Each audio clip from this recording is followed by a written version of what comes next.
start off on a bad foot. Yeah. A couple storms already in the New York area. Patrice O'Neal, how are you, sir? Good morning, sir. Would you have to drive it, like ride the bike in your driveway? In the plowed driveway in these little tight circles. Oh, yeah, exactly. Where you got to keep putting your foot down and exactly. turning yourself. Look, I'm riding my new bike. I was excited, so stinks. You had to try it out. So you get your gloves and your hat and your coat on, and then you try to figure out where you could drive it. And, pedal it in your driveway. And then it just kind of sat in the living room for a month, you know. Great, brand new bike. Brand new bike, and you can't do anything about it. But so, if you're getting the satellite radio, you might want to turn it on for the person you're buying it for. Just a little extra thing for them, you know. They'll be very excited. They open up the gift, and right away they're spinning around the channels and checking out what this thing could do. And blowing off regular radio, finally. Oh, my God, regular radio. Yeah. I actually, because I have to hide my XM satellite radio now because I lost one. Yeah. Even the homeless people like this satellite radio because I got busted into, and they took my Delphi, actually. Yeah. So now I got to hide it. And this weekend I was in my car, and for a split second I forgot and had the regular radio on, and there was commercials. I'm like, what is wrong with this scenario? Yeah, you don't quite pick it up immediately. You're like, Right. I mean, I know our station has some commercials, but I'm talking about a music channel. It was WBAB. Uh-huh. I had it on because I'm like, I used to work there. Let's see what they're all about. I never found out what they were about because for the 10, 15-minute ride, it was mostly commercials. And then happens. And then at that point, I had my XM all hooked up and ready to go, went right to Ethel and never turned back. Thank you. That is what happens. I would be driving in, listening to, like I said, the news station, just trying to see what's happening locally and catch some traffic. And it's just those morbid hospital commercials come on, and they just keep going and going. And I actually say, what the fuck? Like, I verbally say something before I hit the button. It annoys me that much. Yeah. That there's so many commercials. And the news stations now even. It didn't used to be that bad with the commercials on the news stations. They'd pop them in every so often, but then right back to it. And now it's the other way around. Now it's just morbid commercial, and then you hear like a quick story, traffic weather, boom, back to commercials. Right. They really stink. And you know they're just like whipping the sales staff at these places. Just more commercials. That's what they're getting. Well, good luck to you. Have fun. That's it. Have fun with that. Let's say hi to Big Ray the trucker. Big Ray. How you doing, boys? All right, Ray. It's always big something. Hey, guys, listen, I ain't trying to dog Jimmy out, but can't you make Patrice like the fourth seat in there? He's fucking terrific. We love Patrice. I mean, can't you, nail a little extra room in the XM studio and put Patrice in there? We got to figure out something because, Jimmy in Hollywood there doing the HBO thing, we've been able to work with these fine talents around us. That's right. And now we got like a whole stable of guys, and on a daily basis, I'm like talking to Eric Logan going, man, we got to do something with Patrice O'Neal now. We got to do something with Bill Burr. We have to do something with Rich. Never mind. Well, we got all these guys around us, and we're just trying to figure out now how to work them all in. We're all we're confused. Hey, Patrice, us truckers love you, buddy. Thank you, Big. Yeah. And you guys have a nice one. I'll bunch it out. All right, thanks, Big Ray. That's funny. Green Snacks from Whackbag says, this is a long commercial. What do you mean? Because we're talking about XM. Oh, XM. Well, the point I was you got to give it to him. That is funny. You got you. Don't ban him, motherfucker. Nah, I won't ban him. That is funny. We were just trying to make a very quick point, though. If you're getting the XM satellite radio, turn it on for the person because I'm telling you, everyone's going to be trying to turn on their radios like Christmas morning, and it's going to be a nightmare for you. So do it ahead of time. It's not a pitch. But turn it on comes with responsibility. I would rather have somebody let me turn it on myself than to turn it on and go, here's the bill, cocksucker. Nice talking to you, because that's what you're gonna have to do. Because you hit him up for that. It's on, but it's a monthly or a yearly thing that you're gonna have to keep up. So I'm putting this responsibility on your back, as opposed to just giving them the. I'm just trying to help some of our listeners out because I know they're buying these things. Yeah, and it's gonna be a tough thing to turn them on right away. I think activated. You should do it if they do they have a turn on deal that you don't have to give your name. You buy it from like wherever you buy it. I don't know who has stores that have deals, but you buy it and then you get it turned on, and that's all your responsibility is to get it turned on for like 6 months or something if you want it, and then you just let the people know you have to redo the. Oh yeah, like yeah, you could probably get it turned on for if you're, cheapo. Mm-hmm. You get it turned on for a limited time. Well, without your name, just like, if you get something cut on Anthony Cumia's name, right? Yeah. It's just like, now it's under your name, and then when I go to redo it, they go, well, you're not Anthony Cumia. What the fuck? We need all your information. Figure it out. I ain't going to pay for it forever. That's what I'm saying. You figure out how to put your name on it. It was just a quick thing because we're selling hundreds of thousands of radios this time of year. And they all got to be turned on. So you do the math and figure it out. How many people could they possibly have, manning the phones Christmas Day and Christmas Eve and New Year's Eve? So that's all I'm saying. Might want to help the person you're buying it for. All right, let's say hi to Big Ron in Wisconsin. Big Ron. Hey, Opie and Anthony, man. It's I just want to comment on your show yesterday. I've been listening to you guys for probably about a year and a half. And I got to say, yesterday's show with that Dice Clay and all that, I mean, you guys had me in tears, man. I think that was one of your best programs you had, man. Well, thank you, sir. Andrew Dice Gay. Andrew Dice Gay was the hit of the show yesterday, man. Finally found a way to bring the Dice Man back. Yeah, that was just great, man. That could become a semi-recurring character. Yeah, we're hoping. Well, especially with the gay cowboy movie, I think we got some. Yeah. We just need some clips from it, and. Well, we got something about the gay cowboy movie. We'll play for you in a second. Thanks, Big Ron. Okay, appreciate it, bud. But here's our dilemma again. This is because we're teaching Patrice just a little bit about radio. Yesterday doesn't count. It's a wrap. Yesterday is done. Yesterday was yesterday. Might as well have been last year. I listened to the replay. It was one of the funniest shows we've done on XM. It's online. But it doesn't matter now. There are people listening. Stupid. Do it again today. Do it again, motherfucker. Yeah, do it again. Every day. Do it again. There are people listening today. They didn't hear yesterday. So they want to be entertained today. They want to laugh today. And you can't just go listen to yesterday's what we said show, yesterday, right? everybody. Hey, everybody. I don't care. Call in and discuss what the fuck the genius of Andrew Dice Gay. Do it again. Give us a call here at XM. Do it again. We're not going to let you coast, motherfucker. That's what it is. There's no coasting. And then today, we could get calls tomorrow. Dude, yesterday's show sucked. You got to just step it up. Yeah, but the day before, what? I wasn't listening. I didn't hear. I don't know. I just signed up. It's our nightmare, man. Yeah. Yesterday's show was probably a 10, but it doesn't even matter anymore. We need to program another channel for this reason. Those mornings when we truly suck, and you don't have to tell us. We know when we suck. I love these people. You suck today. No shit, dude. We know. We know way before you. Where we could tell people, we suck today, go to channel 2, whatever it would be. Yeah. And just have, like, a highlight reel just spinning. Just spinning. Like yesterday's show will be on a loop. Like, look, we know we suck today, so go to this other channel and you'll hear lots of laughs. Yeah. Lots of laughs. ABC, I'm looking at a story without a trace. I heard a teaser for it. It's cruise passengers lost at sea. Yeah. Apparently, that guy that they found that blood streak and he was missing and they still haven't solved it. His wife. From a while back, you think it was a wife and a couple of Russian guys. They cleared her, though, man. Yeah, there's a couple of Russian guys involved and there was drinking and some gambling and I don't know. Things just happen and no one knows what it is. So now they're trying to figure out a way to keep people from missing. But apparently, he's not the only guy. Like, this now is a news story where they're scaring people. I want to know how many fucking people. Have you ever been on a cruise ship? Oh, I love it. Dude, how can you not ever not be missing? If you ever walked on the edge of that platform and just, like, said, you know what? Let me just jump. Like, it's just like you just feel that. I think we talk about this, that you feel the mermaid or whatever. You know what that is. Siren. That siren. And I heard it. I wanted to jump off because the sea is so dominant over your life at that moment, and you just want to just go in there and do the Titanic sink just to see what the abyss is all about. And these it's easy to be missing on these boats. Yeah, but you think it's suicide? You think it's people jumping? I think I'm a strong-minded person because I get a lot of thoughts in my head that I control without medicine. You know what I'm saying? I can control violence. Thank God. I can control. Thank God. Suicide. Those thoughts creep in when you're just sitting around like, what the fuck is life all about? Let me just smash my face into a bus, right? Just, or kill a motherfucker just to see Right. Just to see.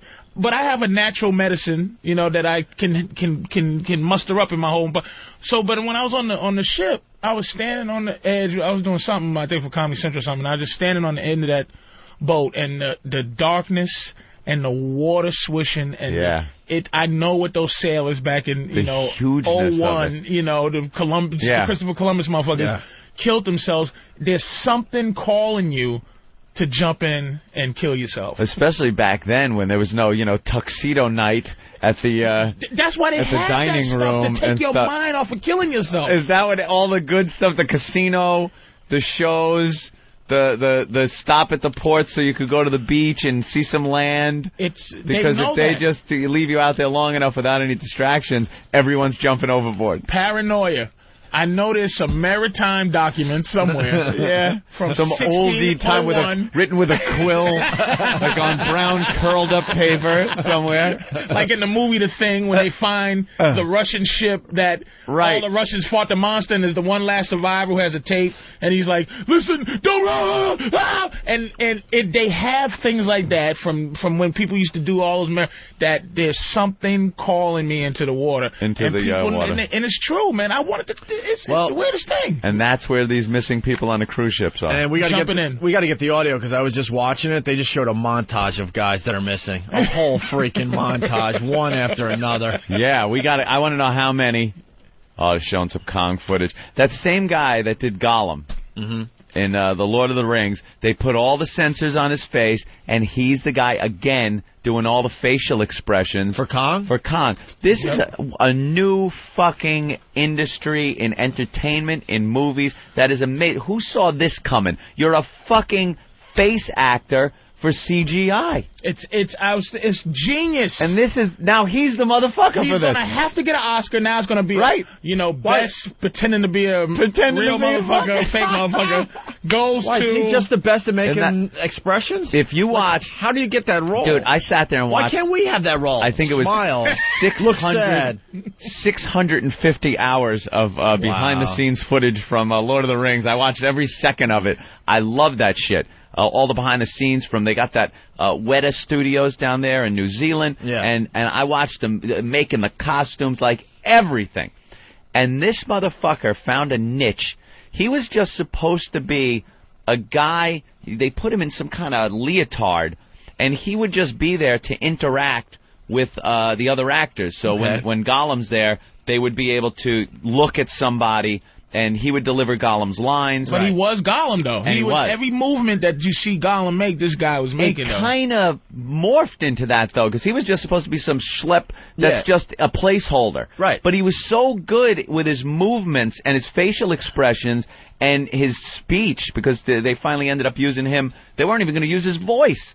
But he was so good with it that they used every frame of him moving. Wow. They animated over. Right. And used his movements. And his facial expressions are amazing. When they do a split screen and show Gollum's face from the movie and then his face, the guy built an industry. He made a new fucking career for people in Hollywood. Genius. I was thinking about that yesterday. And now he's the Olivier of that. He's like the man. But that's the fear. Remember when people said the CGI thing was like... It's going to steal actors. Right. But that wasn't doing it. No. This could... Because the computer guy, the guy that knows how to program a computer to make Kong, isn't the guy that knows how to make emotions on his face. He doesn't know how to put him in a situation where he can look sad and stuff. And you need an actual real person to do those expressions. Did you see that clip just now? They just showed a clip just now. With the dots all over his face. No, Kong, the movie Kong. Oh, yeah. And he's on top of the Empire State Building doing his thing with her. And then the planes are coming. Yeah. And he makes that look like...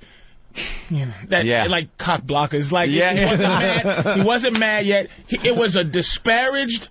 They're coming to kill me. I want to chill with you for a little while longer, baby. Kind of face that only a person can make. You could not draw that face, man. Yeah. It's gonna be just a monster. Let's go to Jason in Maryland. Jason, what's up? Not too much. What's up with you guys this morning? We're all over the place. Hanging. We got lots to do. Obviously. The reason I was calling is you guys were talking about the missing guy on that cruise ship with that bloodstain and the Russian mafia and all that shit. I was on that ship. That guy did not commit suicide. That's for goddamn sure. How do you know? Were you hanging out with him at the buffet? No, I wasn't hanging out with him at the buffet, but I saw the blood, and I'm telling you, from the height where that guy's room was to that blood stain, there's no way just falling could create that amount of blood. I was on the same ship before it went over to the Mediterranean. Oh, yeah? This guy was? Yeah, they were talking about how the ship was going from the Caribbean, where I was, and that it was going to be dry docked, refitted with some shit, and then they were going to send it over to the Mediterranean, and that's the cruise that the guy died on. Yeah. So I know what it looks like off of those upper balconies, and there's no way to jump to the water from up there. You're hitting that overhang that hangs over the lifeboat. Exactly. And that seems to be where that big blood smear came from.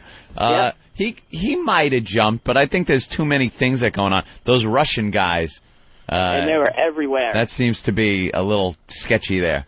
2 Russian guys, the woman, the casino, kind of an argument. They're not yelling, this one. Yelling, and then the shit in the room was yelling. She goes to sleep. He disappears.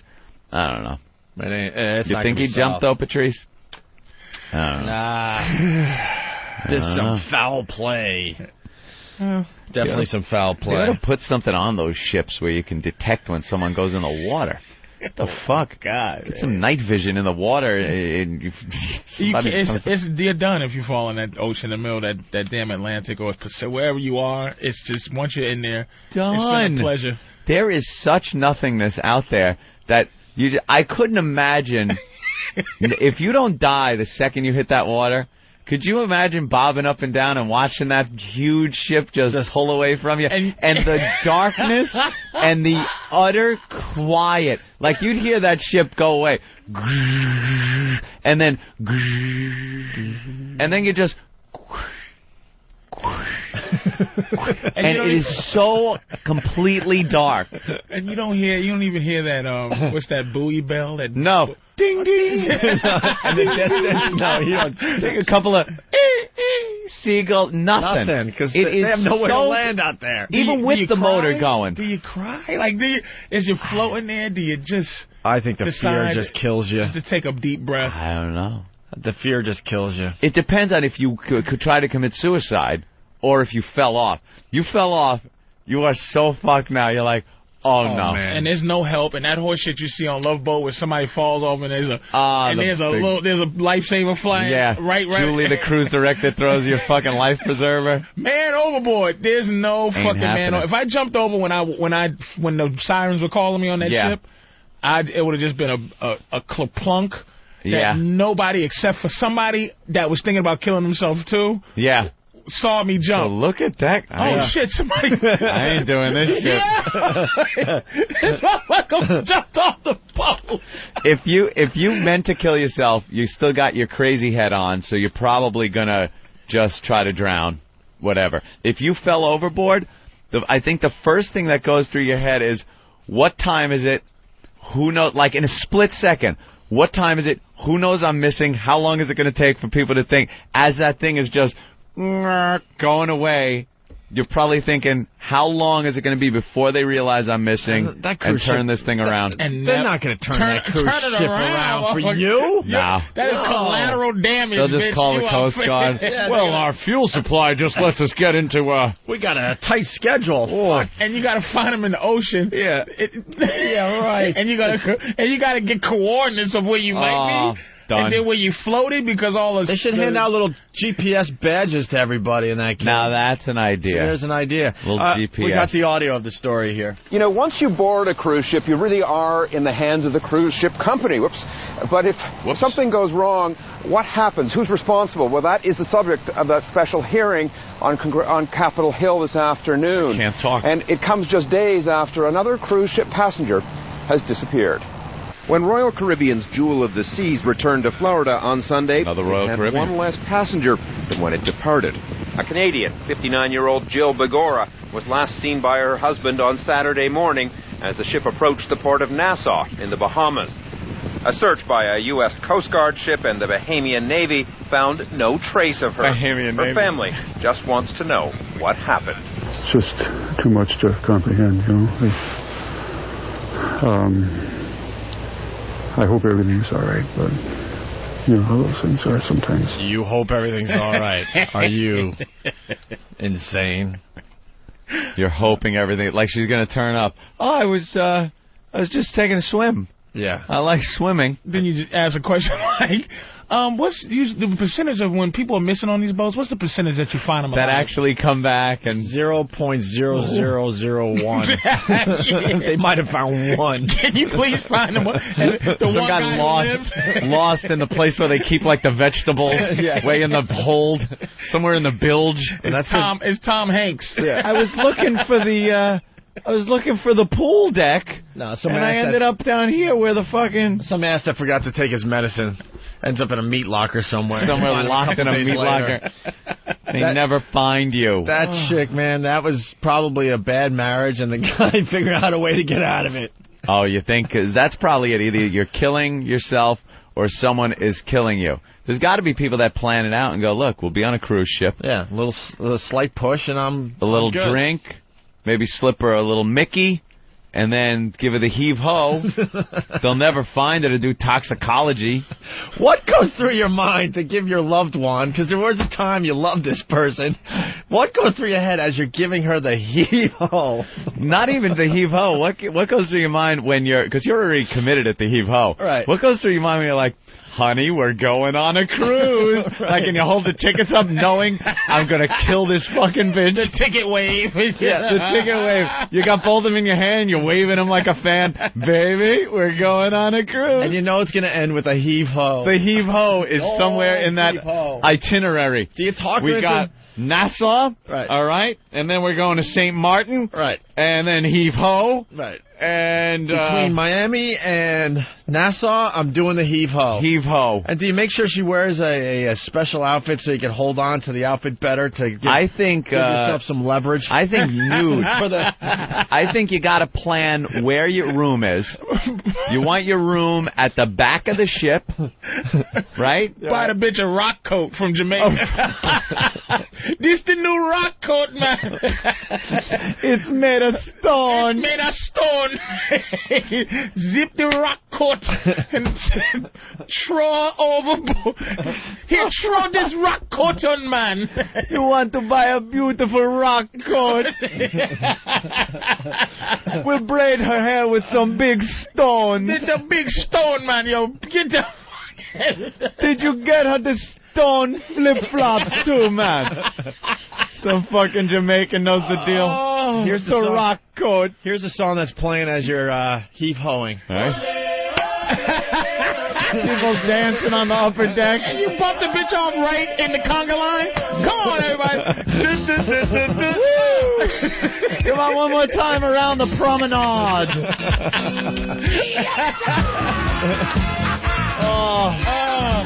Sing like a rock, rock, rock. Wear your rock, rock coat. Come on, everybody. Fucking boat. Oh, I found a friend. What goes through your mind? Oh, no. And then reality sinks in and it's over. That's the boat. The boat's sailing away. That's the last thing you hear from civilization is fucking feeling hot. Oh, that whole ocean will be green from my yellow piss and that blue water. Done. I just would die. Here we go. Here's more audio of passengers disappearing. It is estimated that about a dozen people have disappeared on cruises in the last 2 years. A dozen? Legally, it is a murky area because the ships fly foreign flags. And so this afternoon, Congress will convene a special hearing into crimes and disappearances aboard cruise ships. The bottom line is that we are suspicious, candidly, that there's some huge problems in the cruise line industry. And we think that people are not aware of some of the challenges and some of the potential problems they may encounter. It's not a huge problem for the cruise industry. There are people out there that have figured out how to off a loved one, a problem person. Yeah, like I said, you got to be on the back of the boat, one of the lower balconies, so that way no one, is going to see the body floating by. Once they're off the back of the boat. Nobody's going to anyway. You said you've been on a cruise. Oh, yeah. You been on a cruise, Opie? Oh, yeah. There's no place anywhere in the boat that you can't die and somebody will see you. You don't need a special plan for this. You just toss them off anywhere by the boat, anywhere, fall in. There's nobody to hear you. It's a giant mall. That's what the fuck. Yeah. It's not even something you enjoy to see. It's not even the ocean. And you were doing late at night while everyone else is pretty much back in their rooms. And 3 in the morning, whereas when this guy disappeared, by the way. Quick, easy murder of your wife on the boat. Ready? Right. This is so romantic. Look at the stars. We don't get to see those kind of stars in New York, do we, sweetie? Oh, my God, all the building light. Look at... Wow, I think that one's Jupiter. Come here, bitch. Let's go to Peter. Peter! Yeah. What's up, Peter? So the real question I have is, if you're taking a cruise out to Nassau, do you throw her off the boat before or after you get there? Well, if you want to enjoy the beach, I would say after, because it's hard to throw her off and look convincingly sad if you're then on the beach hanging with some chicks and an umbrella drink. Right. I just lost my wife. I can't find her, but I paid for the fucking cruise. Right. I might as well have a dirty banana. Might as well enjoy it. You know, I'm going to have a few rum drinks and some pina coladas for everybody. Get my hair braided. Like a rum swizzle right after throwing the bitch overboard. All right, I'm buying. The fucking rock trying coat to figure out what is you do. killing me, Patrice. Get your rock coat. Get your rock coat, man. And these goofy motherfuckers are buying. Oh, a rock coat. Wow. The rock coat is great. We got a guy in the Coast Made of Guard. rock, you know. Bill, what's up? Good morning, guys. Hey. My last duty station was in Sandy Hook, New Jersey. There, our area of responsibility was Lower New York Harbor. And we were out looking for a guy that fell off a Russian freighter. Tell you, man, there's no fucking way you're going to find somebody out there. If they don't have a strobe light or anything with them. Yeah. Plus we used to do live man overboard drills. We used to actually jump off the boat at nighttime with our strobe lights. Wow. You want to talk about fucking scary? And this is a training drill where they know you're jumping. They're looking for you. You have a strobe. And they still can't find you because the waves are bobbing up and down. Yeah, all of a sudden that strobe disappears and then comes back because he's bobbing in the waves. What's the official can't find him time? Like, what's the official we did what we could time? Yeah. You just fucking look for him. You just look for him until they tell you to stop. Are you kidding me?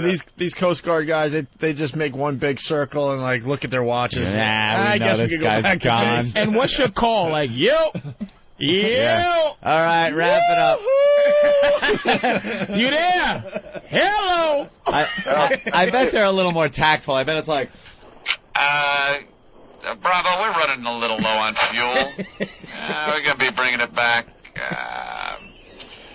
Yeah. No, I don't know. It's burning like crazy, the fuel. I think we got a problem because the gauge says a half a tank, but I'm sure we have less. We're going back. This motherfucker is so drowned. Oh, the mic is still keyed. Sorry. How could you can't. It's just, you know, who you fooling. It is what it is. You can't be mad about it. It's the ocean. It's unbelievable, man. It's just so dark. And how deep is the deepest part of the Atlantic? What, 1,000 feet or something like that? 1,000. A mile You're deep? Talking after 10 feet, who cares? A lot more than 1,000. Yeah, after 10 feet, you're not surviving. It's more than a mile deep? Oh, my God. Oh, my God. It goes down miles, man. It depends on... I don't know about the Atlantic, but the Pacific, you were talking... The Marianas Trench in the Pacific is deeper than Mount Everest is high. Do you understand? The only thing I get that tight body feeling in anything is when in any of these movies when I see the end of the world wave coming over the Statue of Liberty. Oh, right. It just that one move, Deep Impact, when the city was filled and you see taxis floating in the river and people. The day after tomorrow. The day after tomorrow. Yeah. No, it was a deep impact when the media hit. Did it also? It's horrifying, man. There is like. I guess we assume nature is just going to continue its happy little course like that. Shit. We'll have our hurricanes and whatnot, but for the most part, there's not going to be any cataclysmic event like that. But We're just at the mercy of the Earth and the sun and all these things that just we assume is going to continue. I got a little fact for you. The Atlantic Ocean has an average depth of 12,881 feet. 12,000 feet. That's average. That's 2 miles. Average.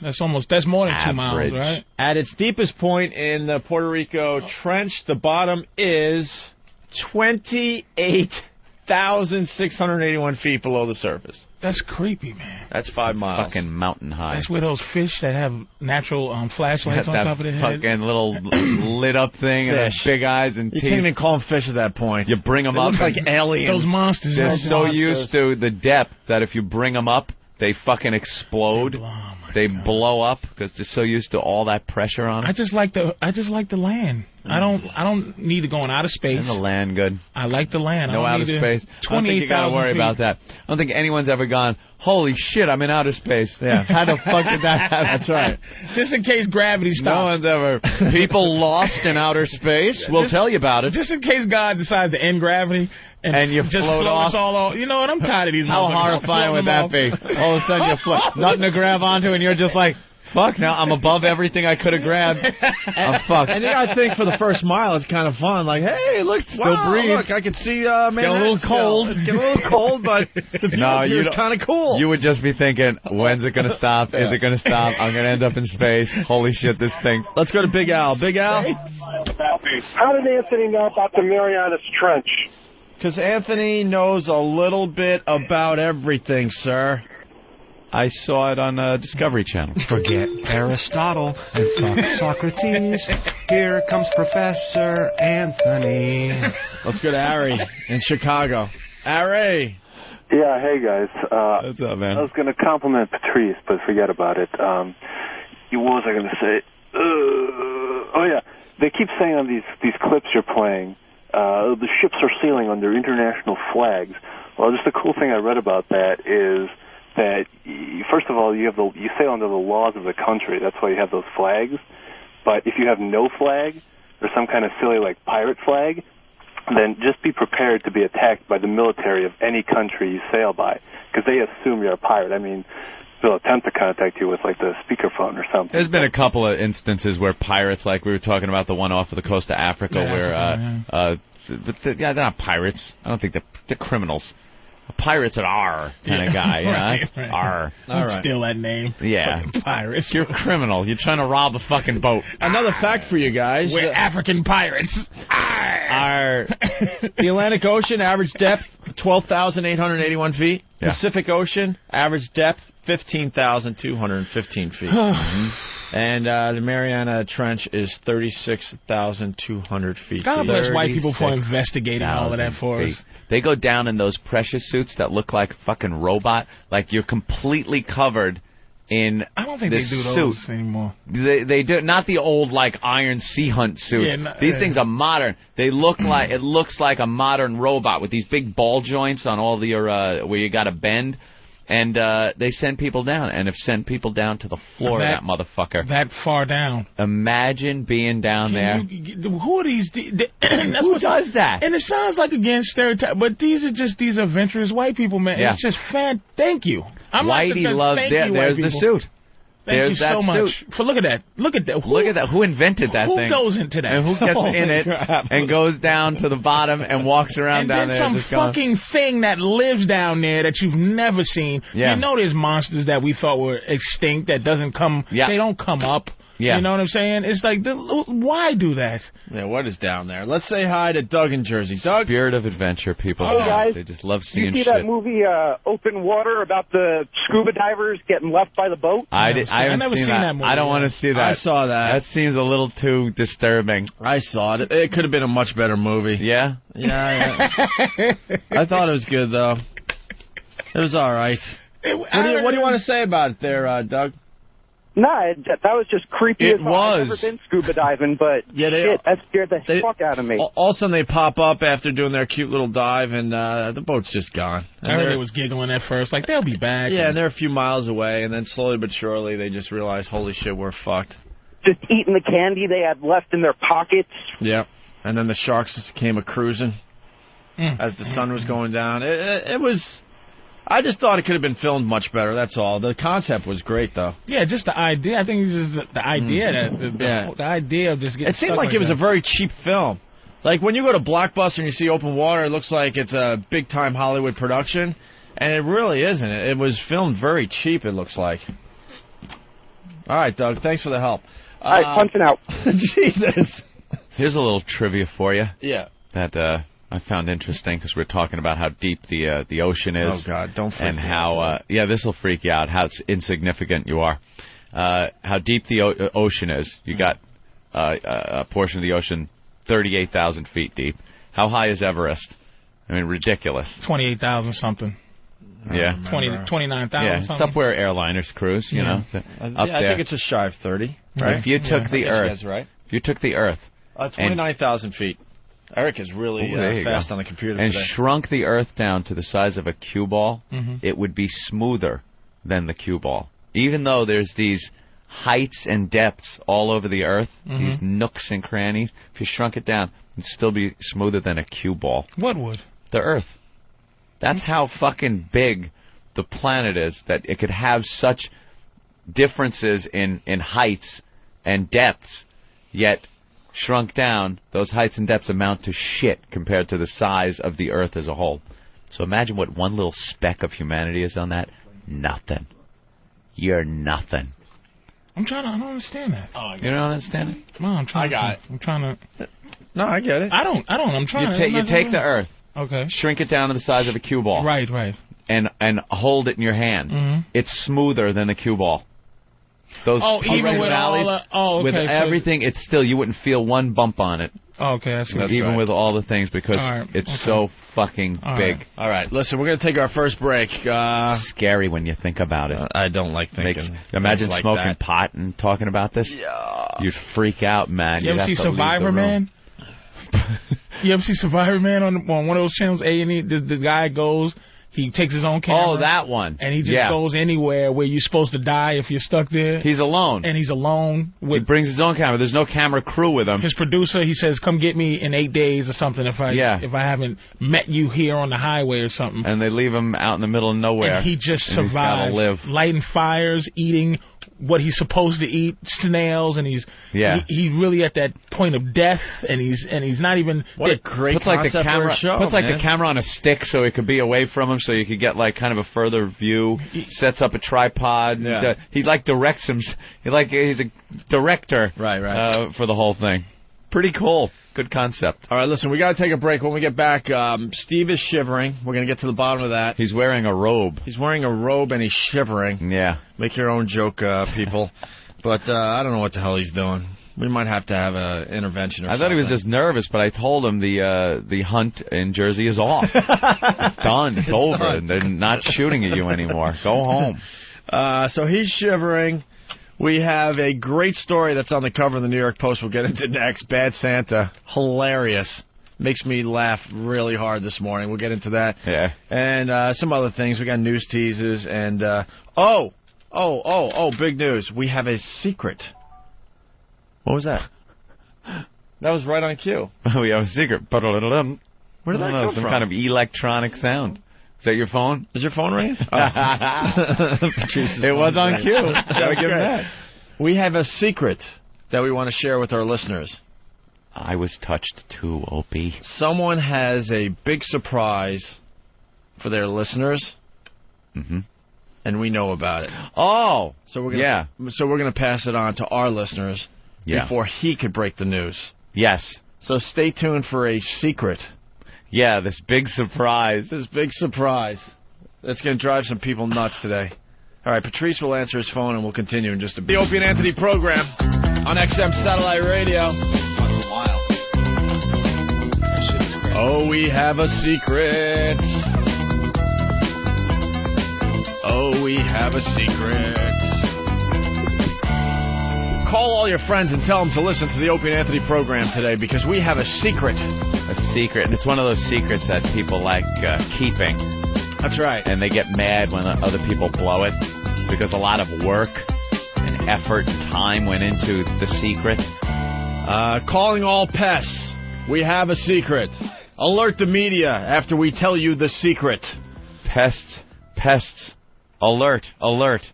They got to call each other now and tell them to listen to the radio. So we'll give them a few minutes, and then we'll tell you the secret, okay? It's going to drive somebody nuts today. We got Lizard Guy outside the studio, Lizard Man? Yeah. I've seen him on TV, man. Yeah, what was that show about tattooing? Ripley's. And he's been on a million different shows. I saw him on the Tattoo Show, where they alter their bodies. I'm looking at his repertoire of stuff, and wow. Ripley's Believe It or Not with Dean Cain. He was the original. I'm telling you, the original guys on Ripley's. I saw him on another show, some A&E show. He'll tell me. What A&E show? Should we get him in now, or? I'm telling you, I know my lizard people. I've seen guys that do one or two of these things, that he's listed as things he does. Right. Not all of these. My bitch does all of them. This is insane. Well, let's get Lizard Man right in. Why make him wait? Lizard Man, come on in, man. My girl escapes from straitjackets. Yeah. Lays in a bed of nails.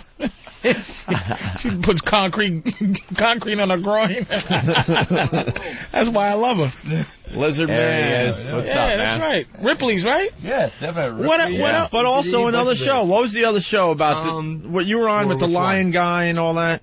Just recently, Discovery Health took a program I did in Europe and repackaged it as Humanimals. Oh, sorry, I'm not close enough. Yeah. Yeah, Humanimals. People that change themselves to look like animals. They got that chick that thinks she's a cat. There's a thing going on like that? The one in New York, Jocelyn Wildstein, or Katzen. Yeah, right. Katzen's the tiger lady who's worked in sideshows and done a lot of stuff. And there's a name for this now? When you alter your body to look like an animal? Well, I came up with a word when I was a concept artist in college. I called it single-themed full-body transformation as part of my dissertation on it. And that just kind of it got quoted by Playboy randomly, and once Playboy quotes you that's the word. That's what they call it. Yeah. Wow, man. I don't even know where to begin. Well, the tats. Mm-hmm. Where did it start?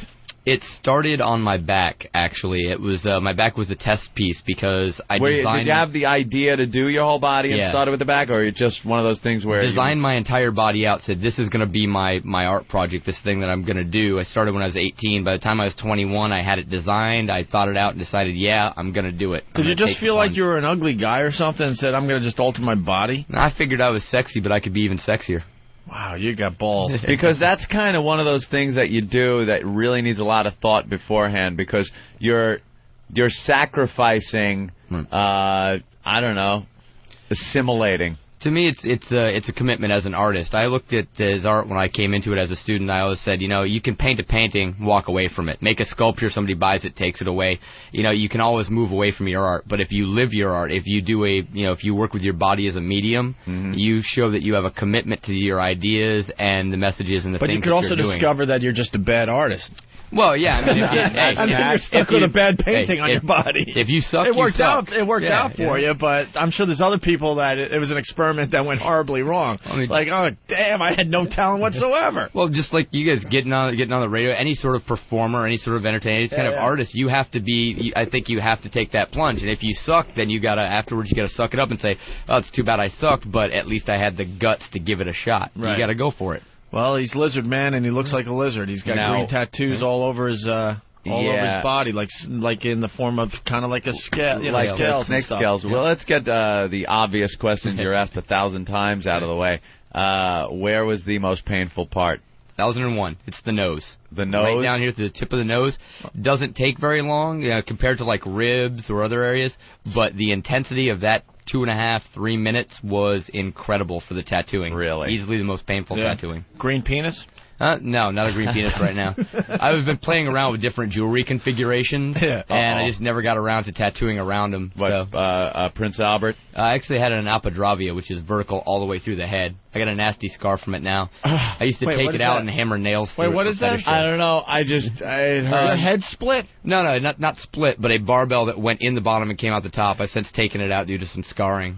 Ow! All the way through. Of what? Ow! My penis. Your penis? Yeah. Oh, all right, fair enough. It's the only piercing that's mentioned in the Kama Sutra, actually. Oh.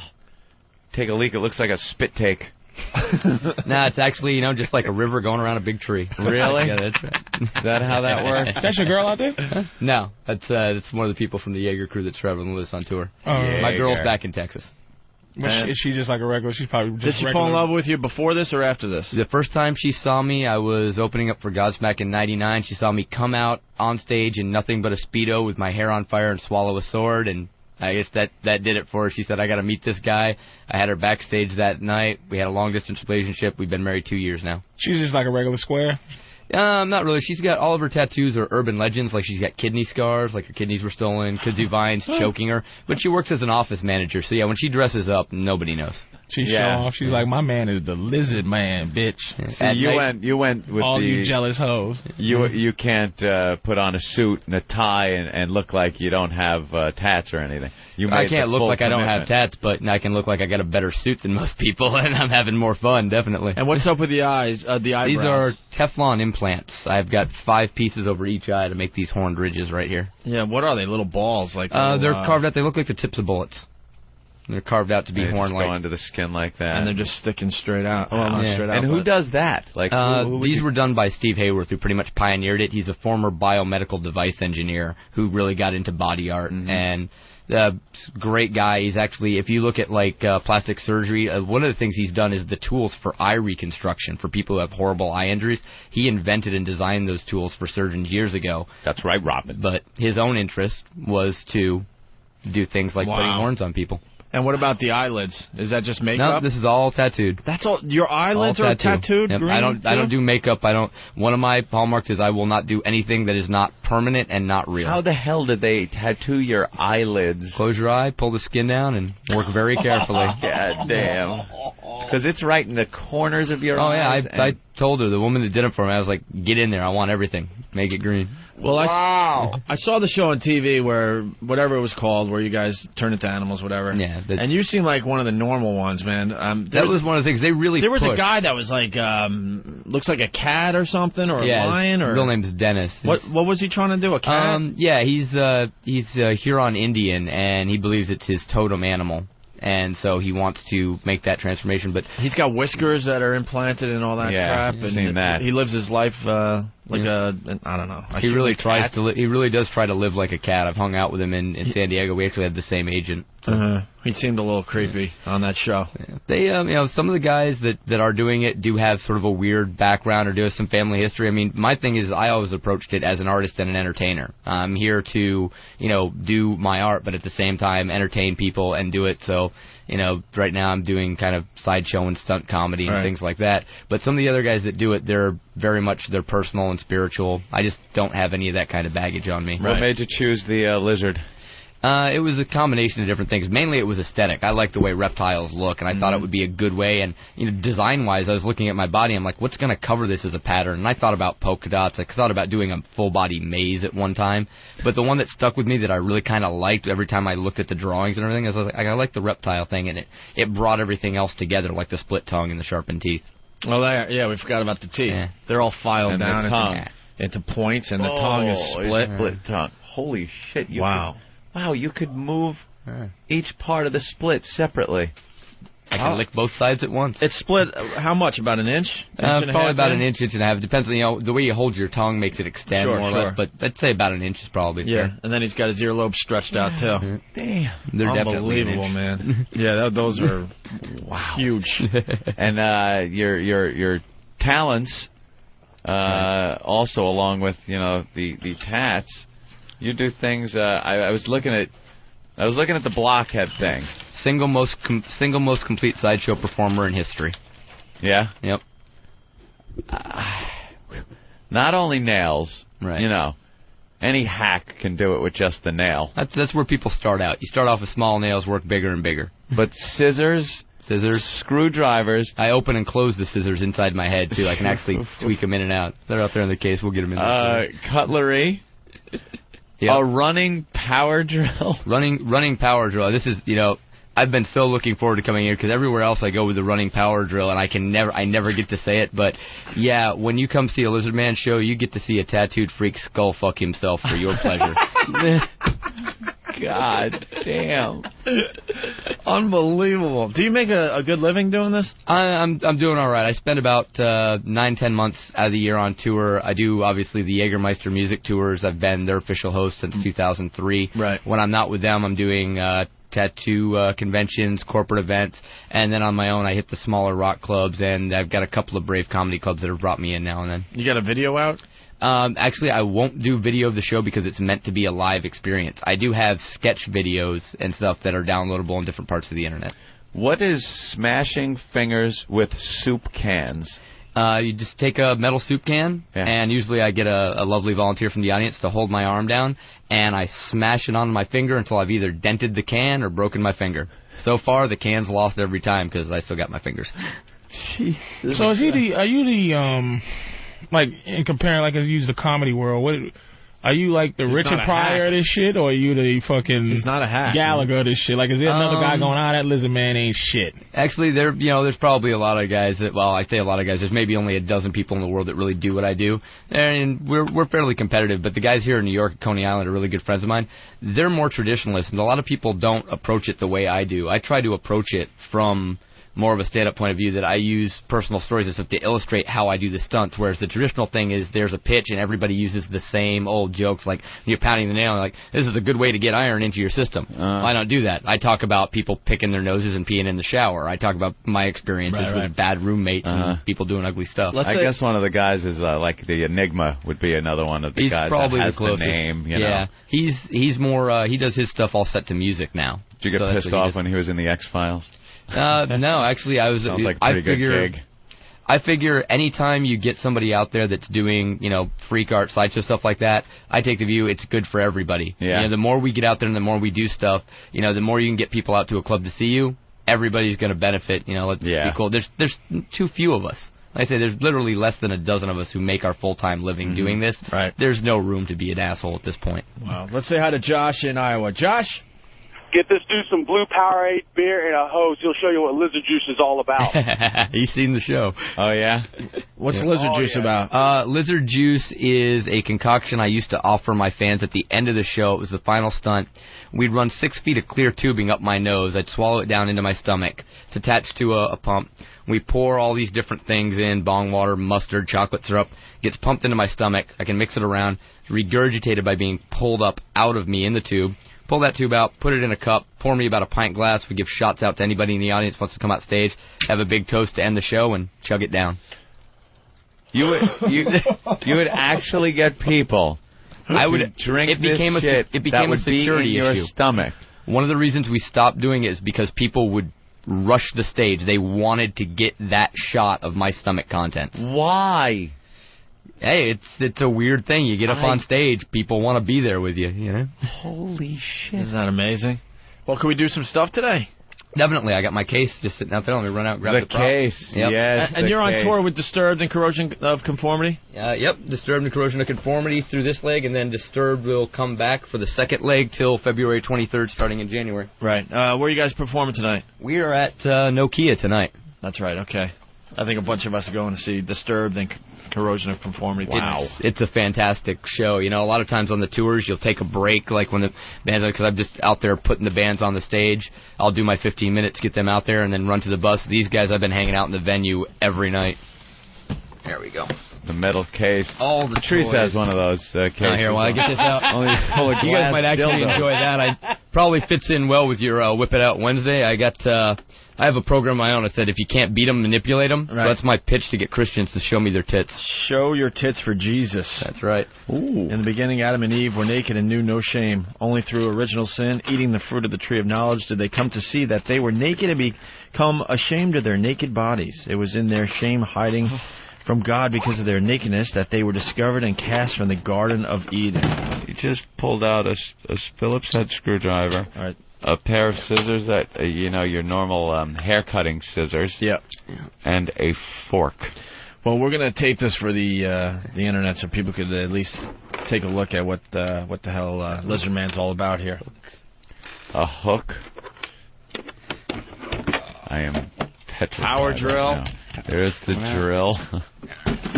Space here. Little 9.6 volt Black & Decker, beautiful drill. My 9-volt electric nose picker. Is there any trickery here, Lizard Man? I will say that I'm taking out my septum jewelry. That's the piercing that's in my septum, but it has nothing to do with the act. Just so you can see how big that is.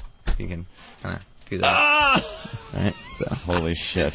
You just took a Sharpie and put it in one nostril, and it came out the other nostril.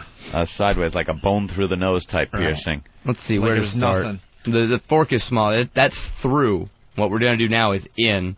This is the old the fork. This is a great dinner trick for the kids. You just kind of lean back and... yeah.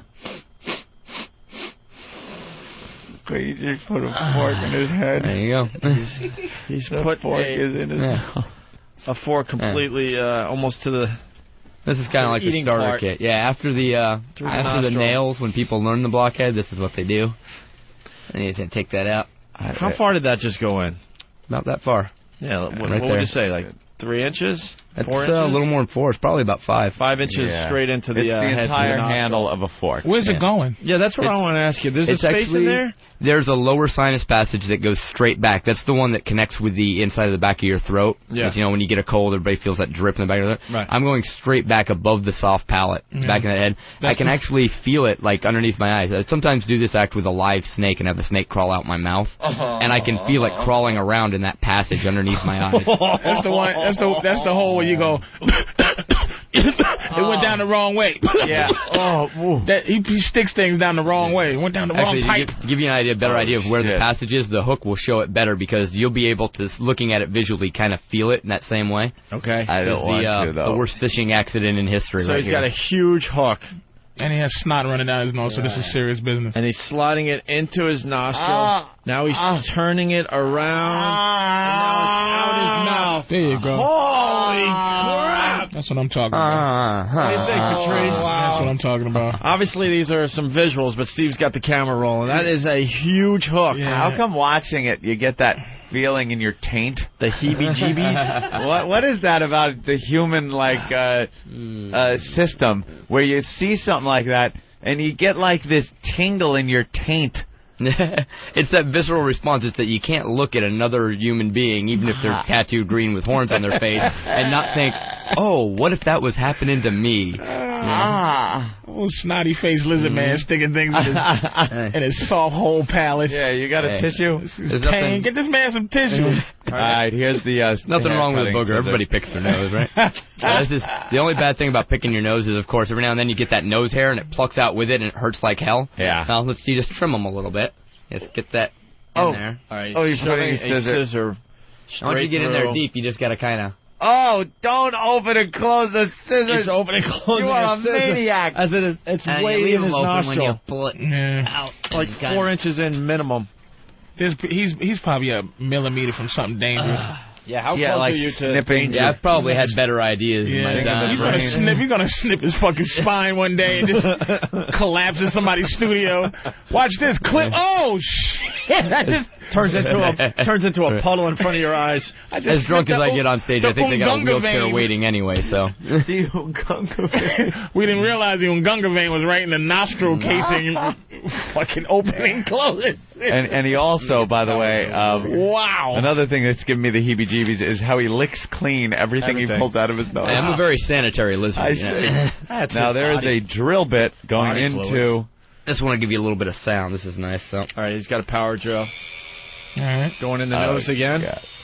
Straight in the nostril. I've heard that noise before. God, straight in the nostril to the back of the head. He's pushing. Power drill all the way in, and now he's working the power drill. That's right, work it in. Holy shit. I cannot fucking deal. Oh, my God. There you go. Wow. Bravo. That's impressive. Yeah, we probably should have started here because it's a safety first kind of thing, right? Yeah. Start off with the condom. And like I said, you come to the show, you get to see somebody skull fuck themselves with a power drill. And because we got the alcohol, we try to do responsibility messages. But the condom's a universal symbol of responsibility. But what I do with the condom's actually pretty irresponsible. It's not as irresponsible as fucking fat chicks, but it's still pretty irresponsible. He's unrolling the condom. Yeah, you gotta unroll it. I feel bad for fat women out there where the lizard man even put you down. Fat bitches, give me that rat so I can eat it. I'm just giving some back. I've had my career choices questioned by bums. We were in San Francisco on tour. Really? A bum came up to me and goes, "Is that a tattoo?" And I'm like, yeah, it's a tattoo. He goes, how are you ever going to get a job? I'm like, you just asked me for a quarter, motherfucker. How you ask me how I'm going to get a job? And how sick are you of hearing that exact question? Oh, exactly. People are like, how are you going to get a job? We didn't go there, because obviously you're making a great living doing committed. this. He's Get off my property. I own a house. What are you doing asking me for a quarter? This is the type of shit that makes me wish I could live forever just to see him as a 80-year-old, wrinkled-up, tattooed lizard man and shit. It's going to be sweet. Drilling shit and sticking things in his face. Old folks home, I'll be rolling my wheelchair around, chasing chicks with my tongue out. Come on, nurse. That tongue is great, though. That whole... It didn't scare me. It's like, wow, the things you can do. Oh, he's snorting. Oh! He snorted the unrolled Now, that was weird feeling. Right up to the... and now it pulled it out of his... He's flossing his insides now. Can you wait, we got to explain for the radio. So you got to remember to floss, the condom kids. went in the nostril and out the mouth, and then he held it on both ends. God. And worked it back and forth there. And what usually happens when I do that, and well, we haven't got to go. So there's always this one chick that'll scream out, "That's gross," which happens actually a lot during the show. This one I love it though because it turns me on. Because the only way a girl can know how gross this is if she's had a condom in her mouth before. So that's the one I'm looking for. Usually. Can you choke? Is it possible for you to choke? It's very easy to choke. If I miss the turn. So I have to manipulate it by the pressure inside my head. If I miss the turn, it'll get into my airway, and then it's like having a balloon caught in your throat, and it'd be very easy to choke. How about just regular eating? You couldn't choke just regular eating something? Just regular choking, eating from doing sword swallowing and other things. At the sideshow, I've got pretty good control. I can usually cough something up or down however I want. You get any infections? How do you prevent that crap? I just try and stay as healthy as I can, you know. Better than Noxol 9 on that fucking condom. Yeah, right. Clears out. This should kill sperm. It should kill everything else, right? Here's the reverse. All right, now he's sticking the condom completely in his mouth, shoving it deep in, and now he's going to suck it out his nose, it looks like. Here he goes. Blowing a big condom bubble with his nose. I don't care where you go. A guy with a condom hanging out of his nose is pretty fucking cool. Yeah, I gotta give you that. Lizard man, that rocks. And now he's pulling it out of his nostril. Gotta wrap that up, do the responsible thing. Oh, wow. Hey, you do the dart trick? I shouldn't call them tricks. Yeah, they're not tricks, really. They're stunts. No, I know they're not tricks. Yes, we do the darts on stage. We've done that.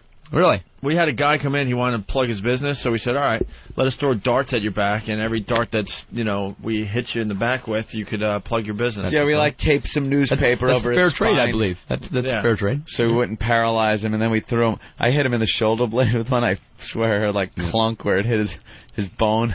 Yeah, we do that for the crowd. Actually, before Disturbed, we give them that's their chance to yell and scream and get remembered by the do. We give them a few in the back, and then I take a few in the chest and the stomach. So we just kind of spin around like a whirligig and let them go. The tattoos are well done too. It's like they're smooth and it just looks. Yeah, it's good work. Yeah, it's not like all very weird. You get a better look at the rest of it. Very good work.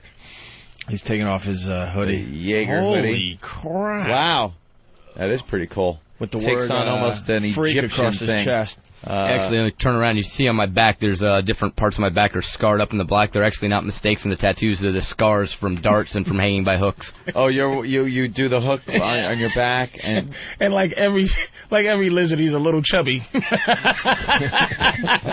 little flabby snake man. Got a little reserve for the winter. What do you need there? Well, you still have the piece of antelope there that hasn't fucking digested. Don't eat antelope. Where he constricted somebody and it's like, hey, it's still... It's amazing that at 145 pounds I'm getting weight comments from Patrice, isn't it? Come on. Fucking Patrice. I can't believe it. I know I'm a mess, but I thought the snake man was going to be all, Well, his whole body's tattooed. We got video that Steve's... That's amazing. Well, I noticed that you didn't just go with an entire body of scales. Well, it seemed to me like I needed to break it up a little bit, so I looked at different things that were out there, and I thought that some different markings would be good. And there was sort of a practical thing. Like I said, we started with my back piece. That, when I designed it, I'd never had a tattoo, so I didn't know if I was going to sit down and be the ultimate pussy and go, ow, no, I can't do this, and screw up the whole project. One green scale on your back for the rest of your life. So what we decided to do was start off with the black pieces, and the tattooer told me, he goes, if you can sit from one of these black pieces, you'll make it through the whole thing. So it's like, start with my shoulder blade. He drilled it out, and I was like, okay, that's not what I'd call fun, but I can do this. And it's just like a tattoo of a black mesh that starts the whole thing. Yeah, and then they you fill in the it in with the green. So I've seen, you still got black mesh on your chest. But what about the other, like the swirly black things? Yeah, those are just the markings, and I figured it'd be nice to kind of break it up and have something there. I've just really always been a fan, too, of the visuals of large, heavy black tattooing, the different cultures they come from. I'm like, that's a good look. It's a good design. And most of it is visual because it's a visual art form as a performer. It does almost have like some kind of Egyptian look to it. Yeah, they're partially clean, man. It's real motivated clean. by different island cultures, like I say, some of the Egyptian, the mosaics, and things that are out What's there. your very first tattoo? Is it visible? Is these shoulder pieces, the upper back. And you was empty before that. Yeah, absolutely clear. All I had before that was I'd had my ears pierced. Are you done tattooing? No, I've got probably about 700 hours in and another 200 to go. What are you going to do next? Just fill in the more empty green? scales, yeah. All these scales will be filled in completely green. Oh, it's not going to be the mesh. Yeah, this is right now. This is just the in progress. Gotcha. It's just a matter of getting that all filled in. And that has to heal for a little while and then to the next. I can usually do about 8 to 10 hours at a time, and that takes about a week and a half to heal fully. And then we're good. Damn. We go up to another one. Wow. I think I can get this strap around this chair, show you the ears. All right. Actually, you know what would even be better for weight, if Patrice will help me? I can probably pull him with my ears. Holy Patrice, shit. how much you weigh? I weigh about upwards of 3. Upwards of 3. He's putting just to get a visual through his ear piercings. He's putting those big, I bet I can pull you like in the chair. What are you gonna do? parachute fastening clips. That's like the clips that hold your parachute canopy on. All right, now he's got Patrice and big straps, and Patrice on the chair, and now.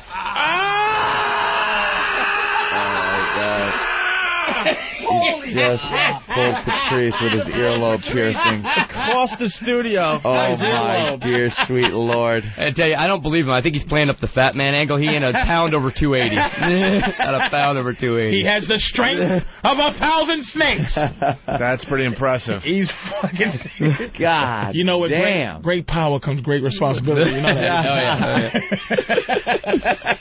That's pretty impressive. Actually, I hold the Guinness. And you're not going to snap the earlobe doing that? No, I've actually built these up over time. I can do a deadlift of around 50 to 60 pounds, and I set a record that Guinness is now deciding if they'll certify or not. I pulled a Geo Metro the length of a football field with my ears last summer for a car commercial, and they didn't give it to me. It was an audition taping, and they didn't give me the spot. Why didn't they give you the spot? They thought it was too extreme, that people would be turned off by it. They're It not looked bad, like if your Metro, your Metro breaks down, you need this guy to pull you to a service station. When are they going to show it? During Everybody Loves Raymond? Right after his little... Some towing company ought to be on the phone to me right now. Are you making up your own medical... Like, are you just, like, deciding... Like, just now you pulled me, but did you make a decision that your ears can withstand that kind of thing? You made the decision, or somebody said, you can do this? Lifting stuff with piercings has actually been around popularly for about 200 years. There's a guy named Rasmus Nielsen in the 1700s that was doing anvils and pulling people in wagons. So I look around the world, and anytime I see somebody do something, this is how I got started. I started out as a fire eater, fire breather, bed of nails and stuff when I was in high school. I was just really curious. I was like, if your body can do that, can my body do that? And I wanted to push myself and find my limits. And it became, now I've been doing this for more than 15 years, that I've reached a level. It's kind of like a sprinter doesn't start off being world class. Yeah. But if they train really hard and do it forever, they reach a level that most other people will never get to. What's the one stunt you hate doing? The stunt that, probably one of the worst stunts, because it's the one that goes wrong the most often, is putting my hand into a steel raccoon trap. Because it's very easy. What you want to do is when you get your hand in there, it snaps down. And I'm trying to get it on the flats of the bones to minimize it, but the distance is such that I hit my knuckles all the time, and I end up with these big swollen knuckles. And, of course, I'll usually do at least 2 shows a night or at least 5 or 6 shows in a week. So to come back the next day with your knuckle busted like you just punched a brick wall and have to put it back in a trap kind of sucks. Oh, wow.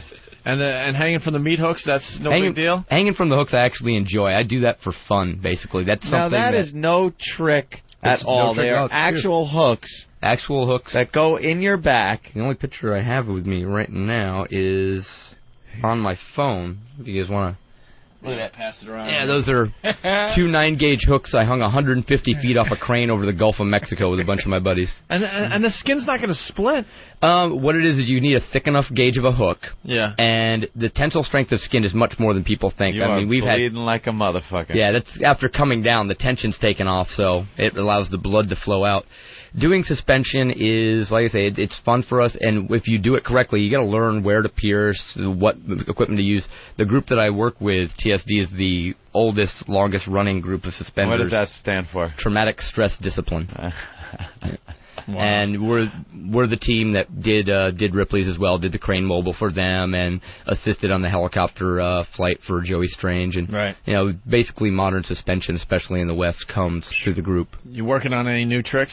I'm always working on. I've been working on new stunts. Sorry, no new stunts. It's I think people do get it when I come out, because I open the show coming out with a deck of cards, and the first thing I say is I'm like, all right, I get the audience up there and we go through the whole thing setting up a card trick, and all I say is I'm like, all right, go find a fucking magician, because I don't do card tricks. Everything you're gonna see from here on out is real. Right. And they understand it, and so what I'm working on now is a lot of different things, because I've had to basically take fire out of my act since Great White.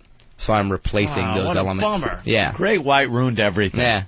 Hottest act in the world for 40 seconds, and then everybody else suffers. There's a little girl that does, I don't know her name, but she scratches her eyeball. You ever... Yeah. Scratches her eyeball? She scratches her fucking eyeball. Yeah. And like chews her fingers down to the bone. To the bone, man. You know? That sounds like OCD, really. And she's only like 4. I think it's Gabby. Her name's Gabby, and she told me to tell you you're a fucking hack. They had a story on the news yesterday. Gabby will be working for me in 6 months. Get her right. They had a story on the news yesterday, just to help you along here. A girl that doesn't feel any pain. She feels no pain. She's like 5 or something like that. So her parents, I guess, weren't watching her as well as they should have, and she was chewing her fingers until it got right down to the bone, just about. So they pulled all her teeth out, and then she was scratching her eyeball. This sounds like model parenting here to me. She was scratching her eyeball, and she did that to the point where her eye was so damaged that had to be removed. So she's slowly just kind of disassembling herself. Taking pieces away from her. Now that I'd pay to see. Because of bad parenting. Yeah, that's your parents into what you do? Actually, my parents came and they'd seen me on TV before. My dad helped me build my first bed of nails. He was basically my first consultant for sort of some of the engineering. What a great father-son project. Yeah, build a bed of nails. Love is love, isn't it? It is what it is. Some of them build the soapbox derby cars. Are your parents squares, like regular squares? My dad is a mountain warfare instructor for the 110 division in the Army, and my mom is a retired elementary school teacher. Wow, that should have turned out just like a soldier kid. I actually turned down an appointment to the Naval Academy to go to art school. Really? Yep. Very good. I was a National Merit Scholar, varsity athlete. That's I'm like, dude, for me, it's all about the performance and the art. What did you do? Athletic? I played soccer and tennis in high school, and then I played 8 years of rugby when I got out between college Tough and motherfucker. Yeah, I guess that makes sense. Great sport. I was a hooker. 8 years of hooking. I got the bad vertebrae to prove it. Right on. Any other stunts you want to do before we move on here? I got a couple of things that fit my nose if you want. I got the screwdriver. This one, actually, I put my thing like it. This one's kind of cool. This is because lots of people will do screwdrivers and other tools, but this one took me a little bit of control to get. So you'll see the moment when you see the part that's a little different. Instead of just sliding in, you go about part way, and you kind of let it slide in. Wow! You got to actually release the sinus patches. Wow! Drop down. Right. Yeah. And then you kind of. Very nice. He let it slide right in and then back out of his, and then he licks it clean. God damn. You gotta have the flourish, man. That is some fucked up shit. Someone has a great question. How much has the tattooing cost you? Most of my tattooing has been done on a friendly basis. But what would it be if just normal? Oh, if it was an insurance quote, it would be pushing $250,000. Wow. Because we did that for some show, wanted to know, and they actually took me to an insurance adjuster, and he figured out the hourly rate of the tattoo artist versus what it would take to repair and everything else. And they're like, yeah, we'd probably want $250,000 from you to insure it. And what, one guy did all your work? Been broken up by 2 guys. I started out in upstate New York. for the first couple of years. But I moved to Texas. I had a friend of mine in Dallas take over the work. So it's been basically Mad Pup in upstate and then Mike Tidwell in Dallas. We're in upstate New York. Plattsburgh. Oh, Plattsburgh. Okay. Yeah. I actually grew up 30 miles northwest of Plattsburgh. That's where I went to high school. All you got to do is plug them, and that's your payment? Is just to plug them? Yeah, I'm just the walking billboard. Yeah. They'd probably do it if I never said anything. Do you know Scorch? Scorch? Oh, up in...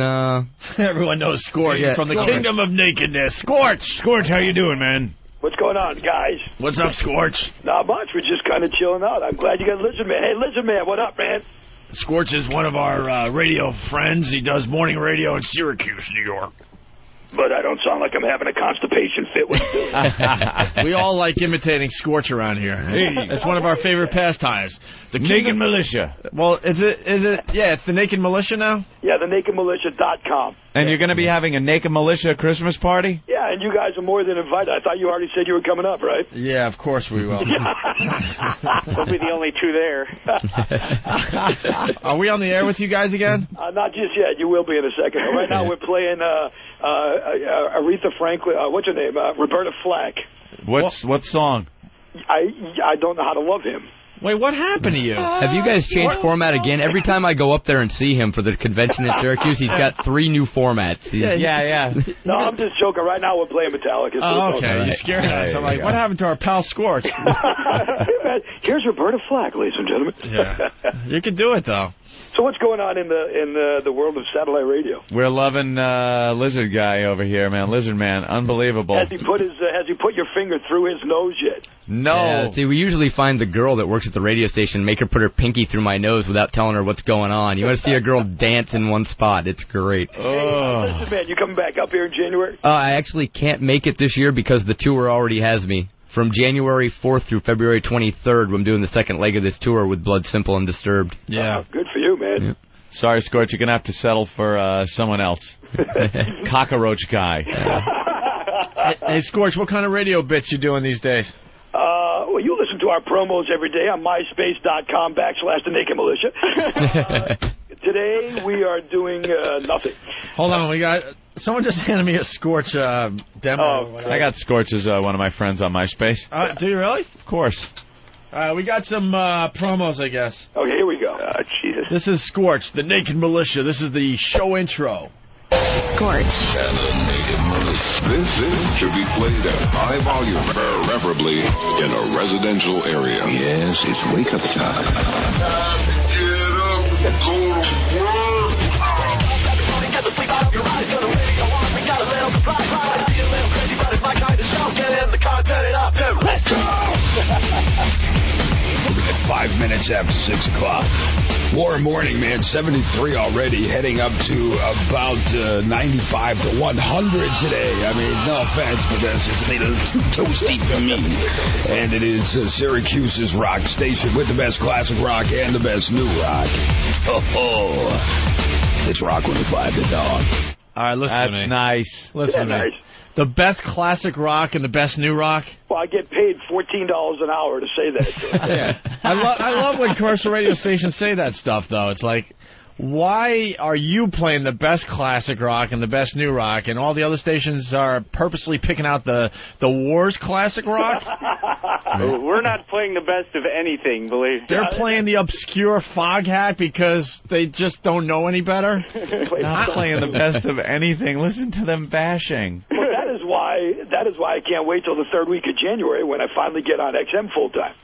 Is that what's going on, Scorch? I'm not really at liberty to say. Not at liberty? No, we would know by now. Yeah, you would know by now. We're making all the decisions. Don't you know that yet? Come on over, man. We're going to at some point. I got to wait for Paulie to finish up with his contract. He's working for the Gay Radio Network. And I always hear you guys talk about guys in radio that sit and listen to XM and dream. I'm that guy. Yeah, really? We know everyone is listening to XM out there.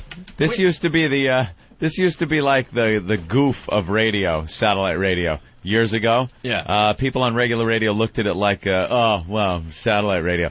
Now it's at the point where who doesn't want to come over here and be able to speak your mind, do what the fuck you want, and just have a blast? Oops, are you on the air now? No, but that's just so cool to hear someone say that. That's nothing. It's a blast, man. Well, just the fact, and you guys said it, and we'll say it too. If you get on satellite just to say this or that, then that's crap. But if you just to be able to say what's on your mind without worrying about it, God bless, man, that's a good thing. That's it. Now everyone wants to come over. Do you have a bit called Would You Let Ron Jeremy Violate You? Well, we did a bit for $10 million. It was a $10 million question. Would you let Ron Jeremy violate you on your Thanksgiving table? It came up at one of our pool parties during the summer. And with a bunch of guys. Talk about it. In front of your parents and everything? Yeah, in front of your parents. What about you guys? Would you do it? But how much do you get? $10 million. $10 million? Yeah. For Ron Jeremy to butt fuck you. Yeah. On the Thanksgiving table. Excuse me, we in terrestrial radio prefer violate. Yeah, but we all know what that means. Violate could be he uses one of those old 50s blackjacks and takes your money. We like being right to the point here. That's right. And well, let's see, $10 million. No. What are you, crazy? $10 million. See, you got to ask someone that's poor, Scorch. Yeah, exactly. We make $10 million a week. Believe me. Why do you think I want a part of that? Then you got to turn around to Ron and go, I don't know how to quit you. So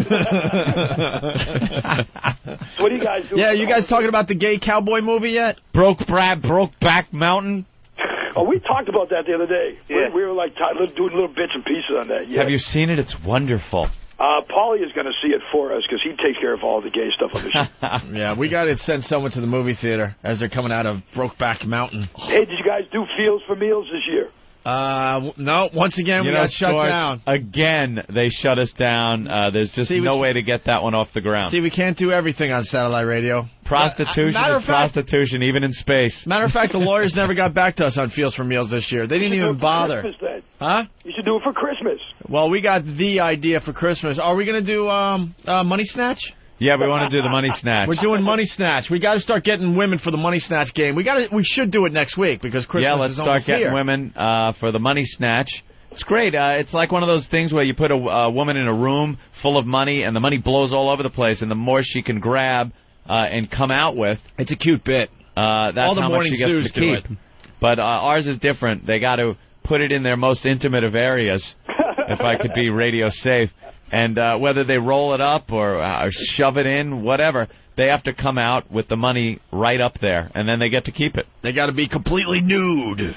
Totally nude for the Money Snatch game. So now, in a couple of weeks or so, myself and Paul are going to come down and hang out with you guys in the studio. Is that cool? Nice. Have the Scorch in with us. Yeah, you could hang out and do the show with us the whole time you're in New York. And I promise you that I won't bring Gooner with me this time. Who the hell's that? Remember Gooner, the kid I brought with me when you guys were in New York City? He was Gilligan on the real Gilligan's Island. No clue. You remember that kid? I brought him into the show with you. Yeah, he came. We remember everyone that comes by to say hi to us. Everybody. Yeah, sure we do. Anyhow, you remember Dave Dickless? Yeah, he never came to visit. Brucey Mittman did. All right, wait, we got some audio of Would You Let Ron Jeremy Violate You? All right, let's. For $10 million, would you let Ron Jeremy violate you in front of your parents on the Thanksgiving Day table? Jeremy, would you let him do it? Sure, I would. And then after that, they'd have to pay me another $10.5 million to let him stop.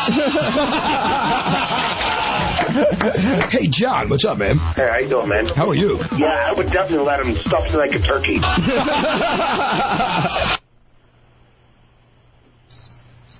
Oh, Pete. Hey, is that our own Sam doing some voice work for you?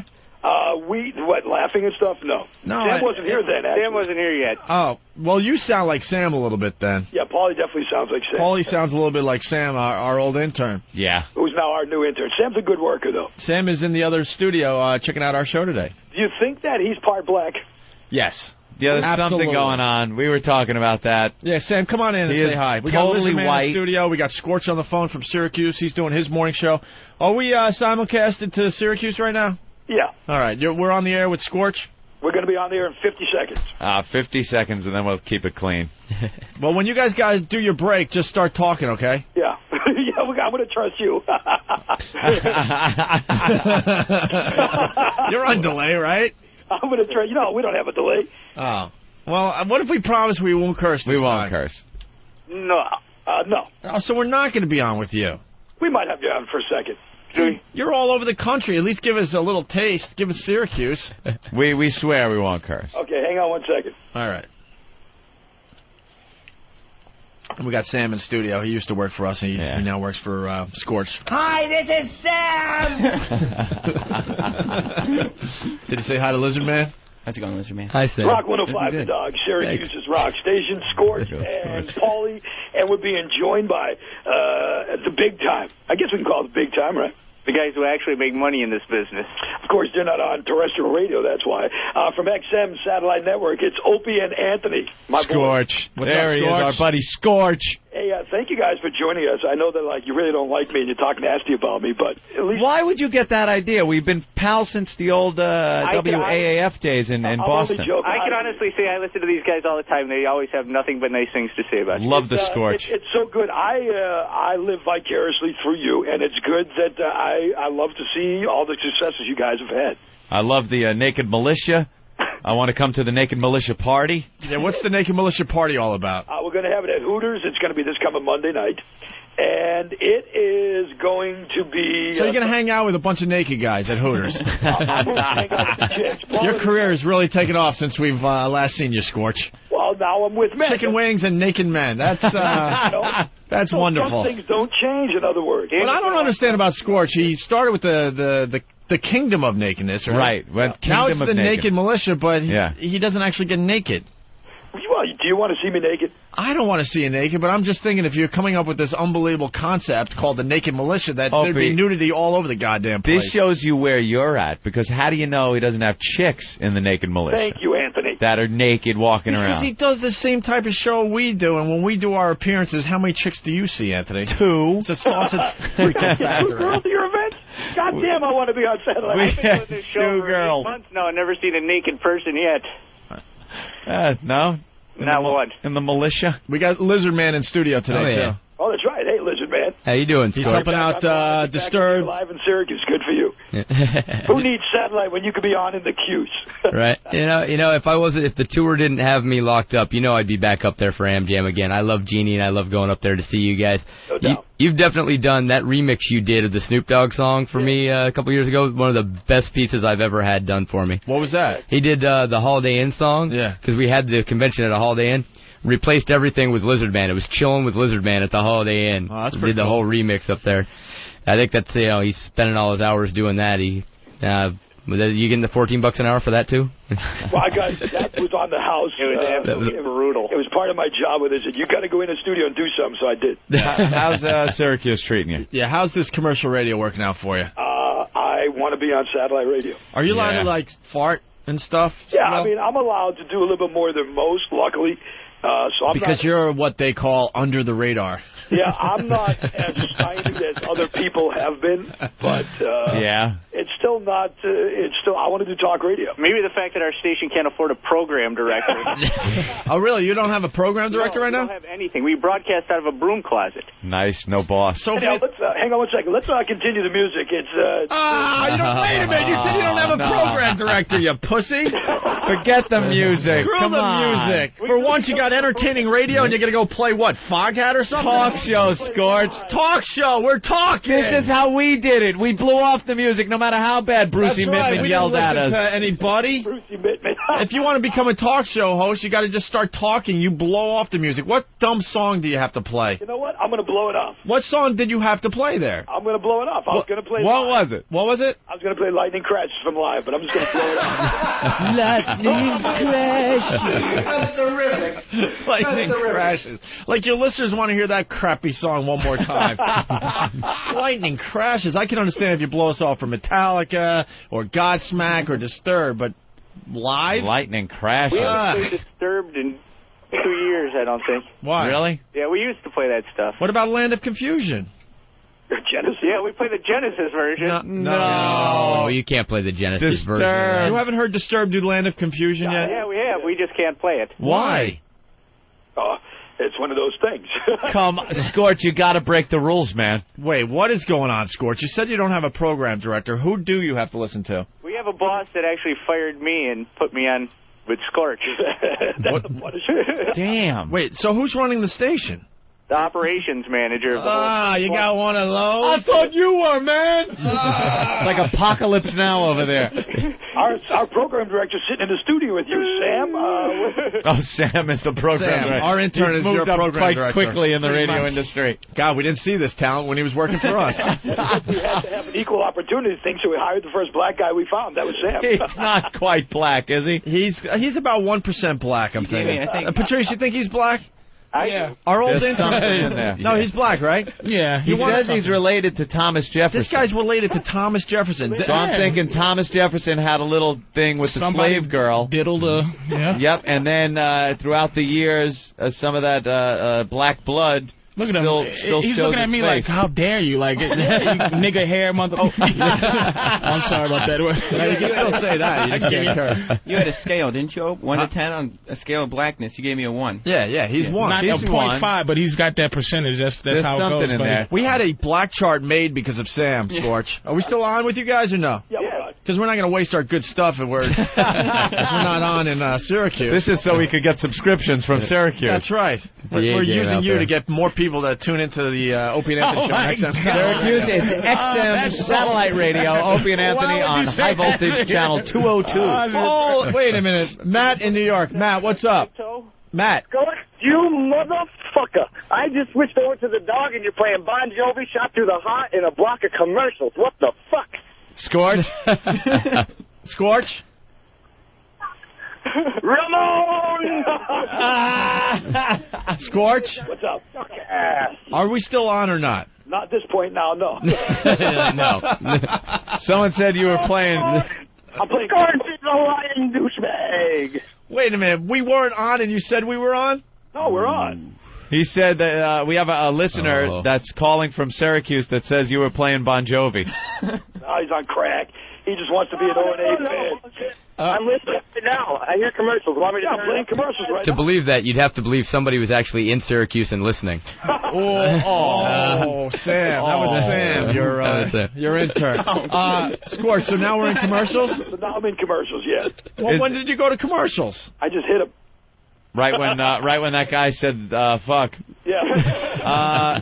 Kevin in New York says Sam had a black girlfriend in high school. Yes, I did. I had a couple.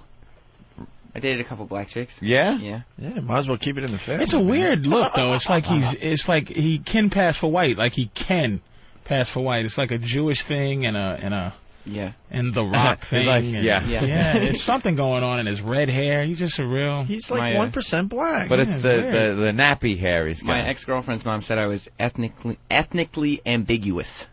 Yeah, I can't really figure it out. It's just a weird. Yeah, he could be Irish, black, He's not Italian, Jewish. No one, black Irish. No one's mother is quite comfortable with his look. No Asian. All right. Too close. We're going to have to say goodbye to Scorch for now. All right, Scorchster. It's on. We'll talk to you again soon. Always a pleasure. Thanks, man. NakedMilitia.com. Totally nude with Scorch. I don't know Scorch, man, but it's sad. It's tough in this business where you can hear he is a rebel kind of guy.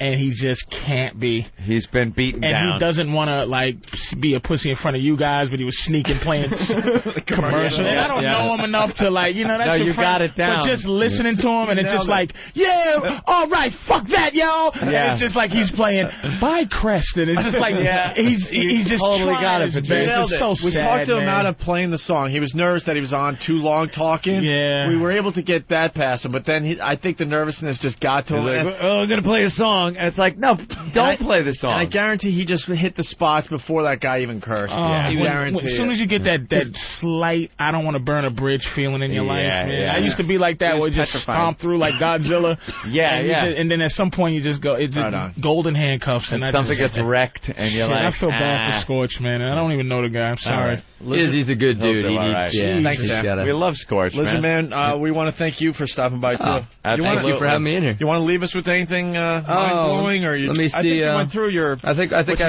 got through what I brought in here. I'm Yeah. trying to think here if there's anything else we got. I'd love to I like to look him. around for household items and be like, hey, what can we do with that? I'd love to see him lay a can over his fingers. Wonder if I can. That'd be great. Hold on. I wish he wasn't married. Yeah, You could have him in here. Get me a soup can have him or work on something. it. Yeah, I don't think we have a soup can. Crotch. Let me see if I can. All right, he's doing something. Give you the with old a pen. nose grab. Yeah. Oh, he's writing. He's writing He's with got a the pen that's in his nose. Up his... It's got to be. I got to get one of those small felt tips because you guys want this back? I'll just leave it. Get that out of here. With you, a little souvenir. Yeah, we got plenty of pens. You can have that one. That's great. You guys can get some more pens. You're gonna be all right. So what are we plugging today? Because we got to hit some spots ourselves. So it's all about Jägermeister and Disturbed and being down there. Jägermeister Music Tour. Yep, JägermeisterMusicTour.com and Jaeger.com. Because it's we've got the tour out, and we've got obviously COC and Disturbed doing the show and the whole tour, but Jaeger.com as well. We've got a band program, almost 200 bands, I believe, currently.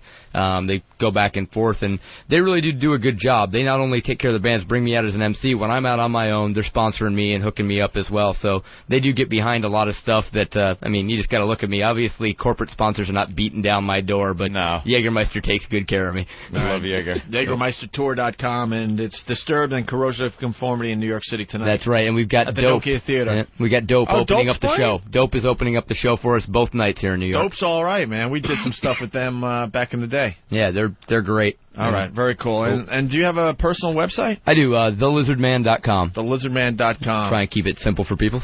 Cool. Thanks, Lizardman. Cool. Thanks for having me in, guys. We have a secret. We'll tell you the secret next. Stay there. Got a MySpace thing. What is Ben laughing at? What are you laughing at? And we're back with the Opie and Anthony program on XM Satellite Radio. Patrice O'Neal in studio. Good afternoon. What do you think of Lizard Man? What is it, 1 in the afternoon now? It's 1 o'clock somewhere. Oh, my God, I know, right? God damn. It's funny, Lizard Man was so like a adjusted conversationalist. You figure you come in going, yeah, I'm a snake. But he's like, I cut my face. And well, that's the point I was making, because there's other guys that do this, and the guy that is living his life like a cat, he's a creepy dude. One of them guys. He's doing this. When he stretches in the morning, it's the Bruce Lee back stretch. Yeah, he's taking it a little too seriously. Remember yesterday we did the news tease on the mall Santa? Yeah. We got that story, by the way. Got the story? You told the guys to get it. We have that. Now, the tease was that the Santa in the store and the elves that helped the Santa in the department store, right. They sent in an undercover camera. Right. Because, as they said, money is more important than the kids to these people. That's right. And we'll expose what they're doing tomorrow. And I was like, what could they possibly be doing? Well, we got it. We'll go over it in a second. We have the answer, finally. Yes, but we have a secret. Calling all pests. Calling all pests. We need like a pest signal. Like the bat signal? Kind of like the bat signal. All of a sudden we're, bam. Don't you have that bee in the jar sound? Ugh. I think it's horrible. It just sounds like a nasty pest. A fan and some roach spray on top of the roof. Let me see. Yeah. Get away. There you go. There you go. Anthony's on to something. When you hear this. Get away. We're calling all pests. Calling all pests. Get away. Alert the media. I'm not a pest. We have a secret. Alert the media. They do everything for us now. We don't even have to tell them half the time. They're defending us on message boards we don't even know about at this point. Yep. They just are all-knowing. They're everywhere. They are. They're working for the enemy, and the enemy doesn't even know it. They are pests. They're pretty much everywhere now. Infiltrators. Now, if I give out this secret, we're expecting a lot of pests. To get involved with this secret. Mm-hmm. Mm-hmm. And the secret is, who wants free lunch? Who wants free lunch? Who wants free lunch? Who wants free lunch? Right. Who wants free lunch? That's right, Anthony. Gonna be hungry? I'm gonna be very hungry Friday. I'm gonna be extremely hungry Friday. Mm-hmm. How many of you pests out there are hungry and need a free lunch on Friday? Well, we hear tell. A nice, warm, free lunch of goodness. Could be waiting for you. Who wants free lunch? Who wants to wear their Opie and Anthony T-shirts under their bulky coats, and then at the right time make sure everyone knows you're there for free lunch? Right. Because there's going to be a big announcement tomorrow, boys and girls. A big announcement. From that prick Howard Stern. Who? He's gonna treat a lot of listeners to free lunch on Friday. Free lunch on Friday? Is that what he's doing? Free lunch on Friday. Where? And I think our pests need to be there with their Opie and Anthony T-shirts. Where? at the Hard Rock Cafe in Times Square. Times Square, Hard Rock Cafe. That's right. Free lunch. Howie's footing the bill. And he hasn't told anyone yet. That's his big announcement? That's one of his big announcements, that he's going to treat everyone a free lunch. Pretty much he's going to rip off Andy Kaufman and bring his listeners to lunch. But he doesn't rip off anyone, boys and girls. Everything he does is original. Well, that's nice. Original program. That's nice. So if our listeners want to get something to eat, and they go down there and he's doing this, then they get free eats. Well, that's good. Yes, very good idea, Ben's Raw Ass. Hold on a second.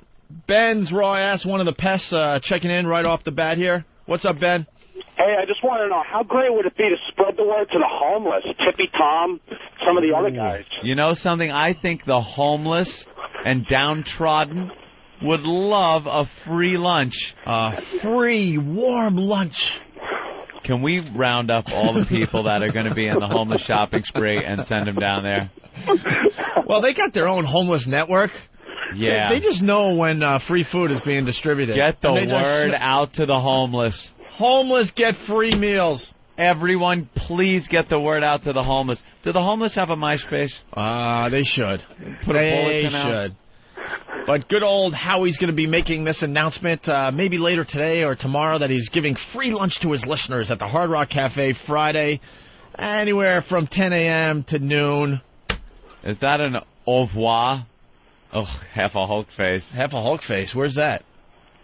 That can't possibly really be half a Hulk space. Half a Hulk space. Half a Hulk face is MySpace. Wow, that's really tough to say. Half a Hulk face is MySpace. I'm friends with half a Hulk face. Well, who started He's got me on the top 8? Who started the half a Hulk face MySpace account? Oh, all right. Well, can't possibly be him. A MySpace account. How many friends does he have? 31 already? Oh, God. All right, Ben Royas, good job there. Let's say hi to Carl in New Jersey. Carl? Hey, I feel like that little kid in the Christmas Story, listening on the radio, getting on my secret decoder ring, and all I got was a free lunch or a drink your Ovaltine. Drink Ovaltine. Yeah, this promotion should be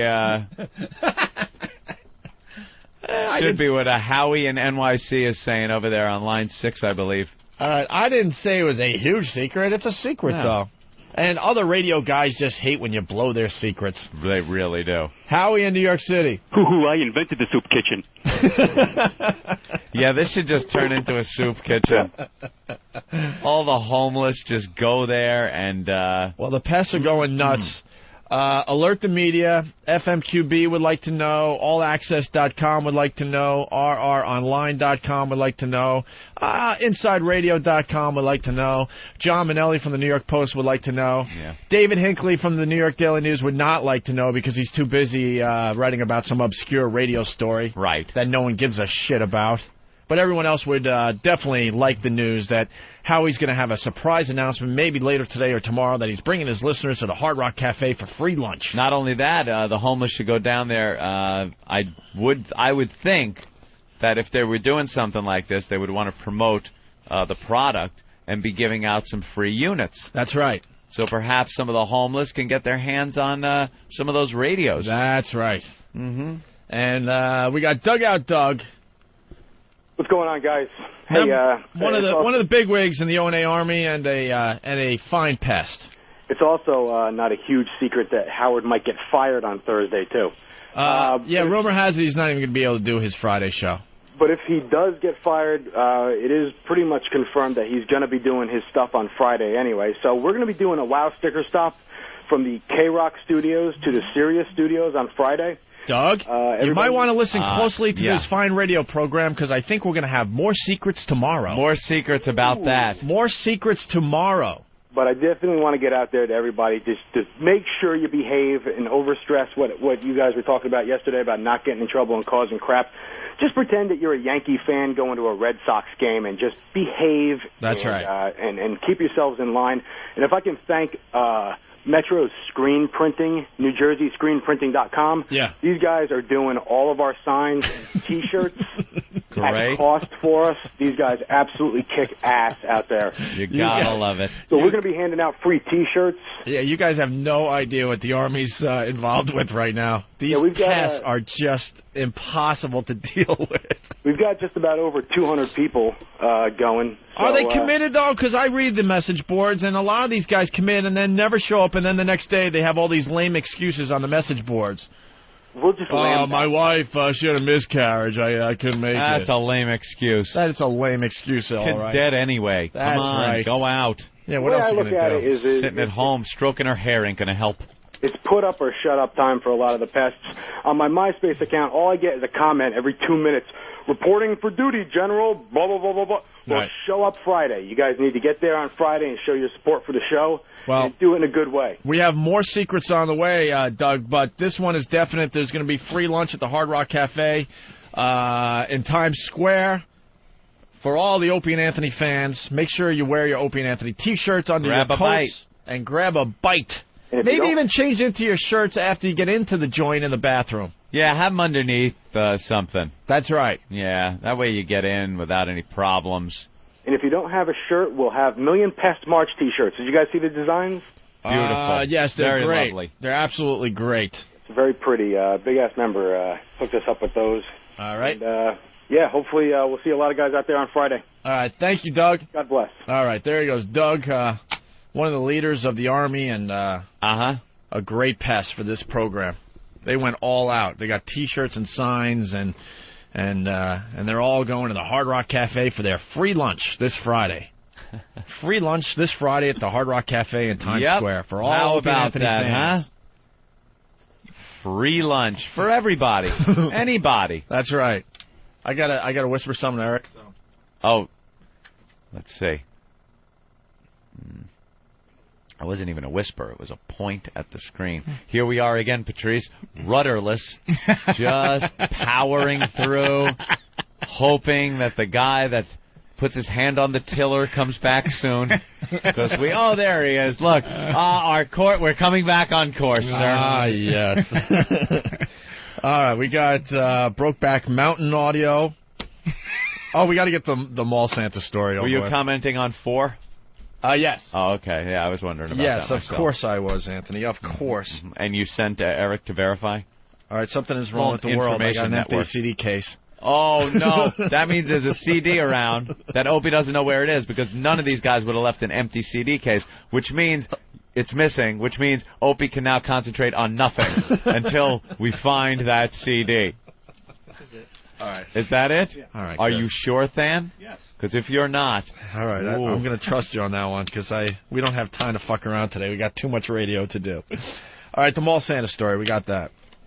Yeah. That announcement, by the way, that was just announced by your pals Opie and Anthony, is pissing off many, many people today. Please. Already? Oh, guaranteed. Already. It was supposed to be a big secret. It's going to be a big secret because they don't like... They like these things being like last-minute, surprised kind of thing. Right. And if this was the government, you guys could be killed. Yeah. And, let's remember, Howard invented everything. He doesn't rip anyone off, but he's pretty much going to do an Andy Kaufman. Hey, everyone, follow me to the Hard Rock, and we'll give you something to eat. And maybe he'll be using a bus. A double-decker bus, maybe. I'm hearing things. Maybe the double-decker bus will be filled with fans. Uh-huh. Fans of this show, sure. And maybe some fans of his show. I think. All right. Mall Santa story, Anthony? Hopefully people are still listening. We kind of teased this. You saw this on TV yesterday. Saw the tease, and I couldn't figure out the payoff. Usually when you hear the tease, we're at the point now where, we could figure out the payoff. This tease was about Santas in the department stores. Right. You know those guys. You bring the kids, you sit on a lap. What do you want for Christmas? Snap a picture, and then you're out of there. That's right. Well, this one was money more important than the kids. Ooh, what could this be? And yesterday I speculated that perhaps it was some kind of bribery to get parents' kids to the front of the line faster. But Patrice got a good point. No parent would stand for that without ratting them out to management and getting them fired right away. Yeah. I guess the store was involved in this one. And now we finally have an answer. What was the controversy? Merry Christmas, everybody. Merry Christmas. At this time of year, Jolly St. Nick is just about everywhere. Merry Christmas. So it's hard to imagine when you look at this angelic little face that some of Santa's helpers Jimmy was refused to let this little girl sit on his knee so her mom could snap a quick photo. And wait until you hear why. I was feeling anger. I wanted to cry. Melissa Bassett is Olivia's mom. She says she went to the Rockaway Town Square Mall in New Jersey to get a picture of her daughter's first visit with Santa. I had asked the woman there if I can get my daughter's picture taken with Santa Claus with my own little disposable camera because I couldn't afford the $28 package. And she had told me absolutely not. Either the baby eats or I get a picture of her. So I figured the baby should eat over a picture of her with Santa Claus. And you're surprised why? And the problem is what? Right. What happened? See, apparently, here's their deal at this store. You go in. Your kid sits on Santa's lap. They snap a picture. And you can buy photos for $28. You know, a set probably, you know, the little wallet size. Oh, they wouldn't let her take 10. the picture. No, because they're running a business which is pictures with Santa. This isn't just a Santa Claus at a store where your kid comes up and what do you want and sends them away. This seems to me like a gig for the store. You got to pay. You got to pay. Santa is a moneymaker for the mall. That would be like a woman going in with her kid to a Sears photo department. You know those cheesy Sears photos and stuff, and you sit down, sit the kid on the horse, and the mother going, could you set him up on the horsey with the background, but I'll just snap a picture with my camera. Right. No, this is our business. We're going to snap our fucking picture and you buy it. Yeah, Santa's a hoe. You don't get that for free. Happy holidays. You don't get Santa's ass for free. You got to pay. Jesus. Merry Christmas. Pay. When are we going to realize that this Christmas thing is just a crock of shit? It's so easy to get by that, though. That's what it's like this outrage that people have. You go, oh, really, Mr. Punk-ass Santa? All right, sweetie, do me a favor. I'm going to hold my kid here, and I'm going to stand so Santa's in the background, and I'm going to get somebody to take my picture with fuck his lap. It's the first one. They want their kid on Santa's lap. Here's what you do. You don't ask. You sit your kid on the lap. You have your camera, right? They're taking a picture. You snap one off, and then you go, no, I don't want any of the pictures. You're not obligated to buy the pictures after they take them. Right. It's like any other photography place. Right. That's so the they move. snap, Don't ask. and you don't ask. You snap your picture. You go, take it easy. What are they going to do? Take your camera? You make a big fuss. You fall on the floor. You have a fit. Go to the fucking Brooklyn Mall and ask that goddamn question if Santa's sitting there and some black woman's talking about, he wouldn't let me. I asked him to let him take a picture. He said, no. It's just like, sit down. Yeah. Say cheese, ma'am. You're not, motherfucker. Go to that fucking King's fucking mall. Hey, in the hood, is Santa black? I don't think we gone that far. Santa's gotta be a white guy. Santa's a white guy, and believe it or not, Jesus is still white too. Yeah. Oh, really? As much as we want to, hair of wool and the thing. Jesus, people. That's gonna change in a few years. Hair of wool. Hair of wool and feet of bronze. Stop with the hair of wool and feet of bronze. He was a fucking towel. He was an Arab. In the least, he was an Arab. But the blacks and the whites want to claim him. White people want to say he was fucking the guy you see in church. And then black people are like, read the Bible, hair of wool, feet of bronze. The guy was what you... He was an Arab. He looked like Saddam Hussein. I can't argue with that. That dude, he was an Arab. I mean, let's face it. He's closer looking African than he is this rocker that white people want to make him. It's like saying an Asian guy. Yeah, he's like a heavy metal guy. This heavy metal, this Chris Robinson looking dude that we got up there in shirts. But Santa's definitely not black in the hood. No, Santa's a fat old like biker. We got more audio, by the way. This weird. This mom should just get the uncle to dress up like Santa and get the picture done that way. Yeah, take some initiative there, Mom. Here we go. More on the Santa Mall story. So was this an isolated incident, or are there other needy families that are being turned away? Well, we went undercover to find out. Thank God. Our Fox 5 producer had some little helpers for this one, including a little boy named Max and a little girl named Liana. First stop, Rockaway Town Square Mall. the same place that turned away little Olivia. So in order to see Santa, you have to get the pictures? No, she can go and say, visits are always welcome. She can go and say hello, but to do a personal picture, you have to buy ours. How much are the pictures? Anywhere from $21.99 to $24.99 plus tax. So if you don't have the dough, once again, it was ho-ho, no photo. Ho-ho, no photo. Oh, you. This is why I hate the news, by the way. Shit. This poor girl that's working the Santa booth, she's just... It's like, look, lady, I'm not fucking. You hear the fake mom? Well, how much for the pictures, man? How much for the picture?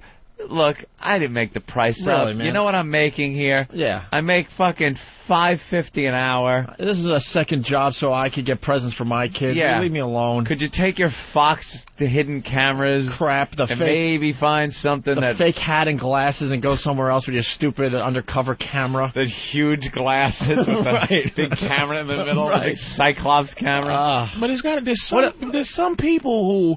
Like that, it's like you should train your workers to be apologetic anytime they say dumb shit like $25.99. Like, how much of these? They should always have a professional way of going, oh, it's $25. I know. Right. They're hunks of shit. It's Christmas.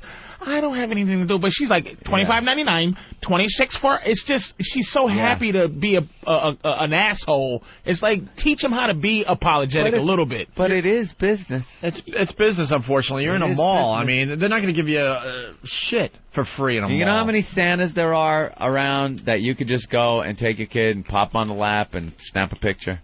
Right. This is a couple of stores that are using it as a business. Maybe it's very nice. Maybe they have a very nice background, and who knows? I'm sure there's free Santas all over your towns and stuff. Maybe the local fire department, or I'm sure they're doing it for free somewhere. Maybe passing a hat around for charity. But in a mall, this is what you got to expect. Sorry. If I was treating people like shit. Like, if I owned a company and I was treating people like the customers like shit by making them buy something for a ridiculous amount of money on a special holiday, I would let my employees say that I'm an asshole. Pass the buck, yeah. This fucking company, let me tell you, they're assholes. God, can you I would train them to be able to just... Here's a picture of the owner. Just lay it on us. He's a... Oh, I hate him. But it's nothing I can do. I can get fired. Yeah. I wouldn't buy it either, but it's the only thing. They want a picture with Santa. They can join it. It's like you can't, like, rent-a-cars. How much more? $95 a day? Right. Mr. Hertz is a dick. All right, listen, we got more audio here. It's Christmas time. I mean, is there any contingency plan for families who can't afford it? Call our company. Right. I'm only a set manager here. I follow the rules of my company. Should Santa be free? I have an answer for this, okay? Santa takes a lot of pictures out in the mall for the families outside the set. And that's it. So there are many families who ask me, and I say yes, and I step outside and I take a photo. So that takes care of the... Yes, so that entire premise here was erroneous. I take a photo with the family. You're speaking of this morning, and we told her that Santa would be glad to step outside and have her picture taken. Only Santa's helpers never offered to do that on our undercover video. And Melissa says she was flat out turned away. They had, they never offered any other package. They didn't say that Santa would go to any other part of the mall. What is Melissa doing in a mall if she can't feed her kid? Yeah, it's $28 to feed your kid. Right. Get out of the mall. Get out of the mall. Perhaps you shouldn't be in there. I hate these undercover... I really do. I hate everyone involved in this story. Yeah, I hate the store. I hate the Santa. Yeah. I hate the pictures that cost $28. And I hate the mom. I hate little Olivia. I hate the two fake fucking kids from the story.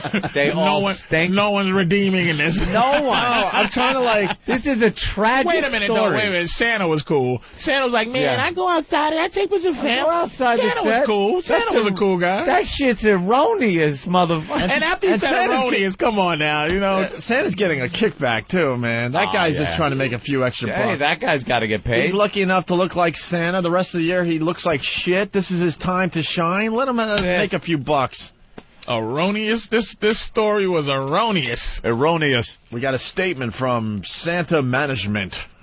Our request is that anyone who would like to take a photo themselves, that they purchase one of our packages, and that's the way we stay in business. Ooh, that was a high and hearty fuck you, is what that was. All right, now I hate Santa and them all. I hate them all. I'll tell you why. Santa. I hate because that fucking they manager. figured out how to make this into a business, and I guarantee back in the day, if we go through our little family photo albums and you see us as tiny little tots on Santa's lap, I bet you our parents did not pay for that picture. Not a dime, Opie. Not a dime. But someone along the way said, "Oh, wait a minute. Wait a minute. I got something here." And now it's big business. Imagine the guy in charge of the whole thing is standing back. He's watching kid after kid get up on Santa's lap, and the parents snapping pictures. And then it just hits him, and he starts saying, a cha-ching. Another kid, cha-ching. We can make some money here. Santa got a MySpace.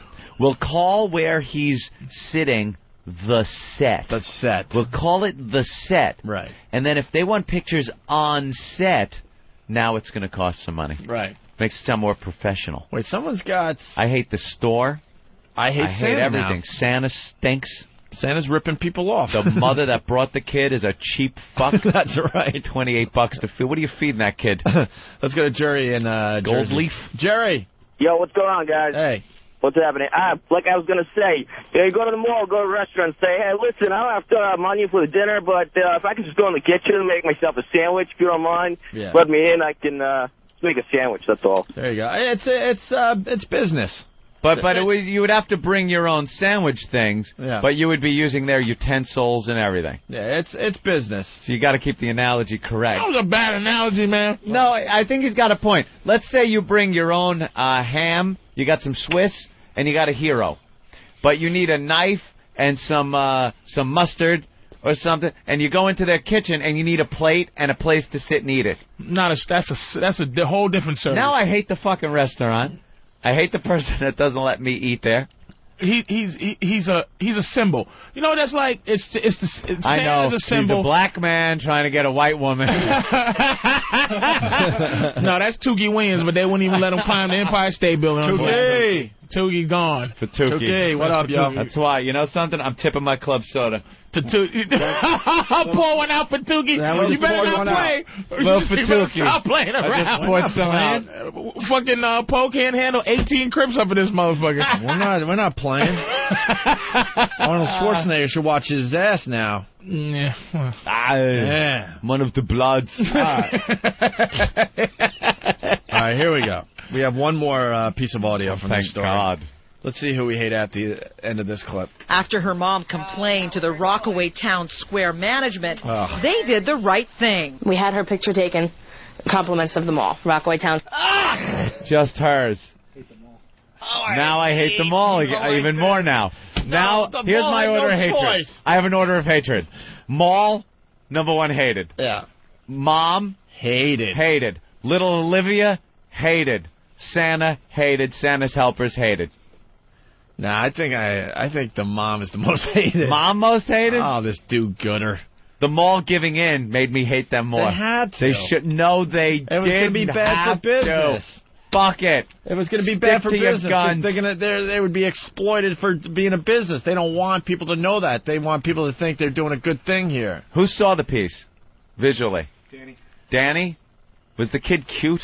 Nah. Or was it some ugly-ass fucking kid? Because if it was an ugly kid, then it's even worse. Hold on. I guarantee the mom was just a mess. What did the mom look like? Well, the kid was cute. The kid was cute? There you go. Was little Olivia cute? Yeah, she was a darling little girl, but the mother was just fat, like fucking mess. Beaner-looking kids. Yeah, actually, you're right. You're absolutely right. She was just huge, overgrown, just gigantic mess. But the kid was, a little cute girl. I'm sure her marriage is just wonderful. All right, well, here's the rest of that clip. After her mom complained to the Rockaway Town Square management, they did the right thing. We had her picture taken. Compliments of the mall. Rockaway Town Square Mall. Management paid for it. But she says it's a picture she'll be forced to look at with bittersweet memories of her daughter's first Christmas. It's going to remind me of, it comes down to the money. It doesn't come down to the holiday. It doesn't come down to the happiness. It comes down to the almighty dollar now. But then why'd you get the picture taken? Then if why? It was going to be a bittersweet memory. A constant reminder. Mom, hate the most now. Yeah. Yes, Mom now is most hated. Mom. Then the store. Then little Olivia. then Santa, then the Santa's helpers. The crying baby? Crying fucking baby. Okay, no, Mom, and then Olivia, and then the store. Because that kid crying pissed me off. Wait, the kid's a baby? The kid's not even going to remember this shit? In the back? Oh, yeah, no. I thought that might be another kid. This was like the baby's first Christmas or whatever, and that's hence How the whole... old was the baby? I couldn't have been more than a year old, I suppose. Crying. Hear it. Just fiery crash on the way home. The kid was just baked? Justice. I guess, yeah. A just baked kid? Yeah. Oh, I hate the phony ass, pussy ass mall. The pussy ass. See, this is who y'all should be mad at the most. This is the thing that makes people get fired when they do dumb shit. Is that there's a nervousness floating around this world, right? With them all just oh shit, pressure from this goofy bitch in the news. Just tell if they had stood up and said, look, this is how it is. I'm gonna make the bitch pay $29.95. And that's it. So you can be it because the publicity of the news down here is gonna make other people come down here and take the picture. Here we go. I got a secret. All right.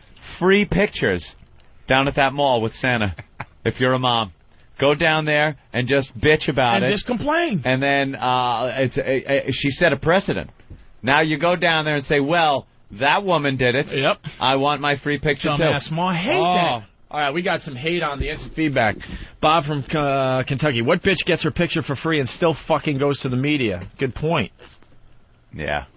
Complaining. She's probably gearing up for a lawsuit. Nah, she went after her. She complained that the media got her the free pictures. And someone is suggesting that this bitch is going to sue for having her Christmas ruined. Yeah, she got her free pictures after the media stepped in because they just told her to go fuck herself.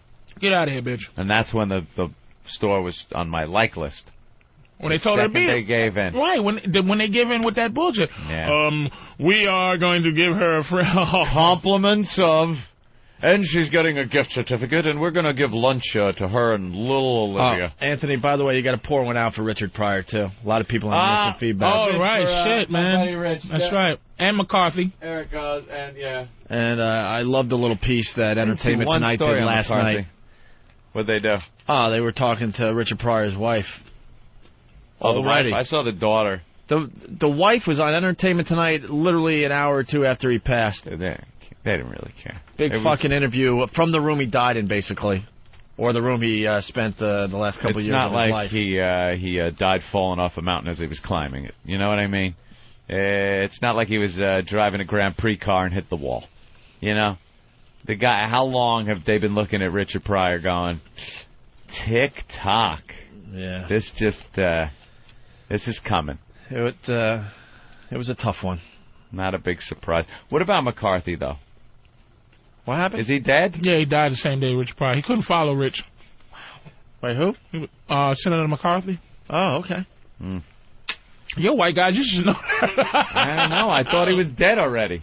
Only reason I know is because it interrupted Richard Pryor news for a second. Yeah. Well, let's go to these phones. Dante from Jersey. Dante. Not even supposed to be here today. Hey, listen, this whole Santa mall thing is just a goddamn scam. I mean, they get you for like $28 for the picture, then they get you for like another $15 for the frame, and then of course you got to get the digital pictures on this little 3.5 floppy. By the time you're done, it's like $60-$70. It's just business, unfortunately. Fucking faggot, Dante. Christmas is just big business. It has nothing to do with religion anymore. And he's from Jersey. This lady's a twat, too. I mean, Jesus Christ, you can't afford, don't fucking bring your kid to the mall. That's why it amazes me that they want to call it the holiday tree and happy holidays. Yeah. Christmas means big business. That's all it means at this point. It has nothing to do with religion. It's all about shopping. And, Opie, we usually have this conversation. What are you doing about shopping? We're in the same boat here. We don't like going shopping, Christmas shopping. We're lucky that we have weird hours, so I've been hitting the stores after the show a little bit. Oh, you've actually been doing shopping? Yeah, I got to shop this year. Got to do a little shopping. For who? Everyone? For the girl and... well, that goes without saying. For my mom and... all right. maybe some nephews and nieces. That's about it. What about brothers? What do you do? Fuck them. What do you do with the brothers? Just nothing? Nah. No? Merry Christmas. I have turned into gift certificate guy. Yeah. But not even gift certificate. Like, I hand out, like, those American Express cards. Yeah. That have money on them.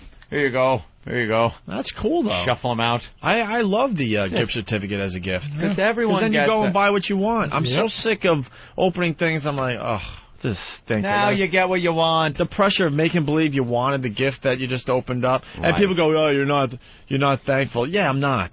It's just an awkward situation. You feel stressed, like, oh, God, this person that I've been hanging with has no clue what I like. Yeah. That's great. My mom doesn't know that I don't want dumb sweaters anymore, you know? So then what do? Before you make any real money in life, then you got to drag the stuff back to the mall, wait in line to just get something you like. I just wore it. I hate Christmas. Like any clothes that people have gotten me over the years for Christmas, I just wore.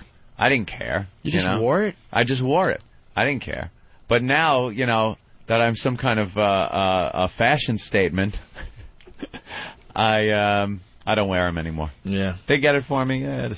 It's like maybe lounging around the house stuff. I want what I want. That just don't get me shit. My birthday just passed. My girl's trying to, she got me a fucking teddy bear that sings happy birthday. Thanks, Pudding Pop. That shit out of here if I shove it up your ass. But she's trying her best because she doesn't have get me something nice money. While the bitch is wearing diamonds, I got her during the off season, not even during her birthday, during the fucking. So she's like, get me this, and I got fish, and so she went out and bought took a chance on buying a fish. Yeah. And I got. We're just gonna fuck up your tank now. Well, exactly, because I got cichlids. Cichlids are like they like to step down from like piranhas or whatever. You want dangerous fish, but they're also good-looking fish or whatever. Yeah. So you cannot put the same kind in there. So I got one in there. She bought it. She's like, you got to open it now. It was the day before my birthday. I go, what? What is it? Yeah. I pull it. It's a bag. It's a fish. And it's the most can't put the motherfucker in my tank fish. Please tell me you put it in. I did. Right in front of her eyes. Absolutely. I go, sweetie, booby, boo, boo. And the bear sings, happy birthday, happy birthday. And I'm looking at the fucking fish, and I'm looking at happy birthday. And I have to go Pudding Pop. Mwah. She had that disappointing look. And I'm like, and she, it cost probably $69.95. And she scraped and whatever. And I'm like, get this shit out of my face, but in a coochie cooey boo boo boo. Baby, you can't put this big ass fish in my tank. There's a ecosystem happening in this motherfucker. You'll fuck up the ecosystem. Your fish is gonna give all my fish pink eye. Take your shitty fish and take it back to this. Dropping some tigers into the antelope pen. She got the most. Yeah. If I had to choose, if you asked me, what wouldn't you do right now?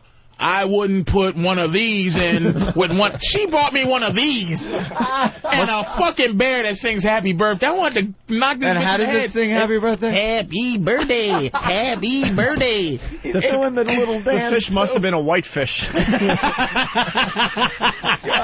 and I got African cichlids. She bought a New Guinea hunky fish. You can't put a white fish in my tank. The New Zealand crackerfish. I'm like, sweetie, you just can't put it in here. She bought something called the Virginia Plantation Owner. I'm going to put this in here. What's all you wet niggas doing in here? This reminds me of New Orleans in this tank. Wow. What, motherfucker? Why, I could have you shot for that, sir. And it's like your girl, she just doesn't have enough money to buy me anything I give a shit about. Sweetie, what do you want? I want rims, new rims for my truck. Yeah. You can't get them. So just give me a kiss and say happy birthday. I don't really, you know what I mean? That's really, I usually really get, funny. as far as what I'm interested in, and toys and stuff like that, the second it hits my head, I buy it. I've kind of, and I don't want to sound like, well, I just buy whatever I want. I worked like a motherfucker my whole life. Believe me, I know what it's like to actually look in a magazine at a picture and of something, a car or a toy or a computer, and go, motherfucker, and just imagine what it would be like to have that. I went through years of that shit, and through luck and work and the way things have worked out, I've reached a point in my life, and I'm no kid, where I've reached a point where I can indulge in some of these pleasures in life. I do the same thing now. So when people ask me, what do I want for Christmas? Nothing. If it pops in my fucking head, I will buy it. Immediately. I cannot get online quickly enough. She bought me the to Warriors. buy what I want. The Warriors Xbox game? Right. The Warriors, right? Yeah. Great. Immediately when it came out, I bought it. You bought it. So she goes, surprise! I go, bitch, there's nothing you can do for me. I'm already on level 17. Stop trying to be. That's why I love my mother. She's the same awful human being I am. My mother went to Atlantic City for Thanksgiving. There's no more mommy stuff, you know. No. There's no. All we do now is that we at that uncomfortable I love you stage. We never said love you. Now it's like, you know. That's nice. At the end of the phone call, it's like, you know, we Is flip it a coin. I love you or love you? No, here it is. This is it.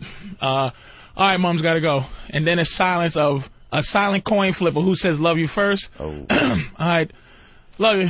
Love you too. Wow. So that's me and my mom. But we love each other. It's implied love. Right, It's you know.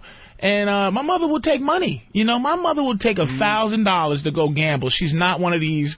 If I was a drug dealer, my mother would accept the money. She'd, I don't want your evil drug money. She'd be like, thank you, baby. Put it right in her bra and spend that fucking money. Like Scarface's mother when he went home. You dumb fucking, your son's a rich drug dealer. You'll get killed anyway. Yeah. Take the Doesn't money. matter. Take the fucking money, you don't want your money around here. It's terrible. My mother would take drug money, and that's why I like her. And that women don't understand. We're not sensitive. Don't get her shit that, you know, I told my ex-girl, don't ever get me a card ever again. No, right? You don't like the card? And the thing is, women, they go 0 to 60. If you go, sweetie, don't you talk too much, they won't talk to you. You know what I mean? Yeah. So she took offense to that, so she got me nothing after I go, hey, don't.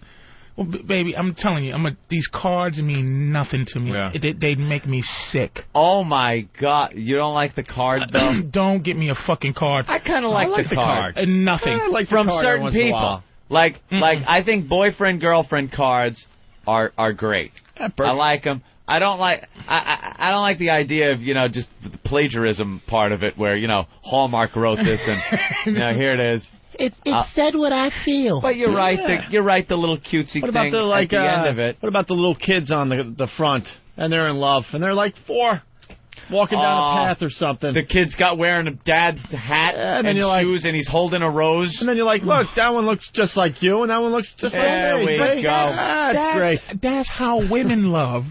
That's their love, holding hands and coochie cooing and cards. That's stuff you don't we go to do that for them. fucking ebony section of the cards. The ebony Hallmark section? I have been buying my mother those cards for years. For Christmas and stuff. I didn't even know they had an ebony Hallmark. And it's like, to my mama. And it's some black guy on the front and stuff. And I'll buy one of those for my mother. And it just cracks up the family. They're all a bunch of racist Italians, so they laugh their asses off at my grandmother's house. Look, you got one of the colored cards. And what do they put in the space where the Father's Day cards are supposed to be? Oh, Jesus. Cocksucker. Come on, it's kind of good. Gotta give me one today. But I'll tell you something. Fucking empty rack. There's nothing there. Need a Father's Day card. Now, you know what? God damn, I gotta go get a white one. Oh, you know what I'm really loving? This is something that's terrible, man. This is something my girlfriend got, and it's a great thing, and I love it. A paper shredder. Do you know I have a shredder next to my desk? You are very motherfucker. I can't get enough of using this shredder. I look for things to shred. Isn't that a great paper? Don't you love shredding paper? When that's and you look at it, it comes out like confetti, and you're like, so there ain't no motherfucker putting that together. I shred my name, anything with my name and address on it. Dude, I'm shredding like flyers that come in. Hey, Great Neck, join us for a community I'm shredding everything. And now I've learned the pleasure of shredding Christmas cards, because I'll get cards from people. I don't give a shit. I say my mommy.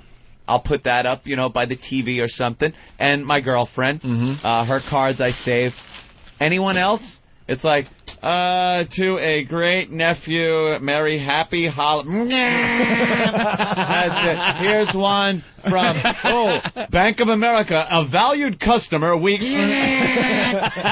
it is. It is a great thing shredded, and you man. can't even tell what it is. And I don't know what it is, but it's fun to use. You must shred. You have to shred. Get yourself a shredder. You won't regret it. I'm too busy having garage sales. That's my latest thing. And don't you feel better when you... I absolutely love it. I'm just throwing shit on the sidewalk outside my apartment here in New York City and watching how long it takes before someone grabs my shit.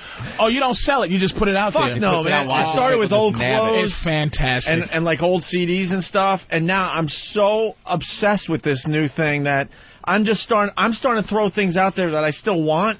But just to see. But just to see.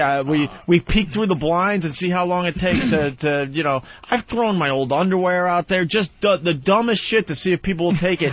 And so far, I have not found one thing that they won't take. It's genius. It's genius to do that. I threw a bed out. had a blanket that the shit on this. Sing happy birthday. I had a blanket with all sorts of stains that I don't even want to describe. Are just ridiculous, man. Looked like a goddamn painting. And I threw that out there all spread out nice. That thing lasted 30 seconds. Homeless, man. That's and it was a white type of comforter with a flower pattern on it. Take it, man. And the shit on this thing, I'm like, I don't even know what it is. You probably have your garbage. Like I have really nice garbage. Some, you know, when you get that lonely, I have to buy something kind of thing going on. I've thrown out nice comforters, man. Even if it got some stains on it or something, it's just a nice, you know. Yeah. People know nice, and they go, somebody threw this away? I'm going to wash this shit. Nice. Yeah. I forgot to tell you, bitch brought me flowers, too. I forgot to tell you that. Flowers? Flowers, yeah. Yeah, we don't do flowers. Yeah, she brought me flowers, and I used to work at a flower stand when I was younger, so I know about flowers. And open roses, bad. Right. So when she brought them for me, they were all open. That means 8 seconds they're gonna die. But I still gotta go. Up, yeah. I can't go booby, dumb bitch. You brought me dead flowers. So it's like you got those flowers on the side of the road somewhere. Booby. It's like anytime any guys out there buying your girl flowers, buy it, squeeze the bulb, and if it's hard and close. Good roses. Then Don't buy last open a while. roses. They're gonna open up nice. Oh yeah, they'll last. Yeah, I'm just. All right, let's say hi to BCH. BCH, what does your name stand for? Bert Convy here from Whackback. What's up? Hey, man. Oh, Bert Convy here. Very good. What do you think is going to cost more, the fucking tattoos on Lizard Man or the fucking therapy to make Patrice normal again? We need an insurance man to evaluate that. I don't know. He's just like... listen to me. His relationship... It's beyond me. Like, we spoke about it at the Halloween party for a while. But he's Patrice standing there, and I'm like, I don't understand how you're in this relationship. Like, I don't understand the whole relationship. He's moving back to reality, though, because that time you came in with the glass dildos, remember what I said to you? I'm like, are you going crazy in front of our eyes? And you're not that same person. You're now getting back into kind of living in reality. No, I didn't carry the fucking suitcase around like Get Smart. It's just I brought it here, but it's still at the house. But what I saw tackling women and shoving something up their ass. What I saw in that suitcase was deeply disturbing, though. It's still there, but it's more, you know. I could see having a glass dildo around the house. Sure, you had dozens of them, and I still have dozens. I have if the cops came in during a fuck session that I was having. Somebody will get arrested. Even if my girl is going, no, I want this. It's like, we don't no, care. Ma'am, no, he has to be raping you. You obviously don't understand what's going on here. It's release. I'm getting older. I take medicine, and it's things like, I only got enough energy to let one out. You know what I mean? Yeah. I can't pump all day. She's older, meaning she's in her 30s, you know, and her sex drive she's enormously horny all the time, and I can't satisfy just fucking all the time. It's not going to happen, you know what I'm saying? So you need the goddamn toys to do your thing. But we have a normal relationship because she's a hoe, you know, she's a reformed hoe, and she's always had abusive boyfriends that said, bitch, don't be a hoe. You know, I cultivate her wholeness. I let her be a hoe. She pulled the titties out at the thing. That made her feel so liberated. Yeah. So I don't beat her down, and she gets to be free and be a hoe. Now she's learning how to care, and she's not too sure how to do it. You know, buying me goofy shit. I buy her nice diamonds and nice. My love is selfish. It's just like I want to keep this. you know, she started putting on a little weight. Sometimes, you know, face breaks out, and I don't want to say, look, sweetie, I am not. Holy shit. I tell her, you are eye candy, and I am not, like, in love with you on the level of letting you get fat. You understand? Don't get fat. Don't get bad skin. It's important. I'm not what do you call it? I'm not that grounded. I'm not that mature. So you're pretty much telling her, if you get fat, why would I be with you fat when I'll be with a better fat bitch? Like you're not gonna make a good fat bitch. So yeah, it's I'm like you right now. You're a sexy hoe. Why would you try to become a fat bitch when you have always been a sexy hoe? You're not comfortable being a fat bitch. I gotta go with a fat bitch. If I'm gonna be with a fat bitch, right? I'll go there because there's better fat bitches who will live to be fat bitches. Let me tell you they something. understand how to be one. Brilliant. Wow. I say brilliant. I'm not even kidding. Brilliant. There's women out there that know how to be the fat bitch, and you're saying this one is the hoe and not the fat bitch. But now you say you notice her put on weight. Do you say something to her? I don't jump. She knows I'll be the. She knows I like a big woman. She's trying to stay. She's a sexy hoe. She's not anything other than that. If she starts to grow, it's not good. She has to look good. But she know what it is. She's a hoe who's experiencing love now. She's in love. So love makes her feel a little like she can let her guard down. She thinks she can eat. Yeah. She thinks she doesn't. She thinks she can eat. She thinks she doesn't. I love her for who she is. It's like I do, but bitch, you know who you are is a fine bitch. You know too. Not a fat bitch. Yeah, I'll go get a better fat bitch. There's fat bitches out there that just carry fat bitch well.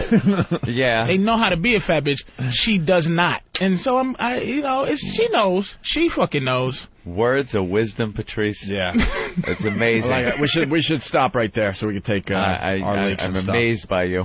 Hey, we got to talk about Bad Santa. Front page of the New York Post. This guy is a classic. This guy rocks. A little bit of trouble. A little bit of trouble, and the city's up in arms over this guy and his Santa display. When aren't they? All right, we'll continue. Oh, I'm going to play something from here, Dirk. We'll play this and we'll continue. No, I didn't have it loaded. Great. Oh. That's smart. You hit the button and the CD and case is still in your hand. Yeah. Come on. All right, this is the Opie and Anthony program. We have Disturbed on the way. They're stopping by to say hi. They're playing the Nokia Theater tonight in New York City. Patrice O'Neal in studio. He's got some club dates and comedy shows that he's going to be promoting. You don't have the info in front of you, though, right? Well, I think the 25th of January might be at that Helium. Oh, yeah, in Philly. You got a date now. All right, good. Yeah, I'm hoping I can get out in like 2 days of it and just go on to Friday and Saturday. Maybe I can say I'm working here and I can just plug them. You're not like one of those comics that are just running all over the country. No, every day and I'm at week. Riddles. I hate... Dude, I'm trying to retire from this running around shit. Yeah. I don't like it. Riddles and tickle sides and Hardy Hars in Tennessee or whatever the fuck. Yeah. I don't like it, man. I do not like it, man. Because his stuff is just great. But it's not for everywhere, man. It's New York. It's like it's just like this radio show. Like, all right. Well, Disturbed's coming in, and then the pests want to know if it's true, but it's true. Howie's going to be feeding you lunch on Friday at the Hard Rock Cafe in Times Square. That was our little secret. Still hasn't been announced. They're scrambling now, actually. All hell has broken loose. So you think they heard? All hell has broken loose. We got our spies. Trust me on this one. Trust me. And the pests are already on it. They got a press release they're going to be sending out to the media. White collar espionage. Oh, it's great. Fucking Opie is a espionage. This is like Russia versus the United States. Oh, this is the Cold War. Cold War's back. Look, we came up with this concept, or actually our fans have. Instead of being called the Army and stuff, a lot of shows have that cute Army stuff. Join the Army, join this. We have what's called pests.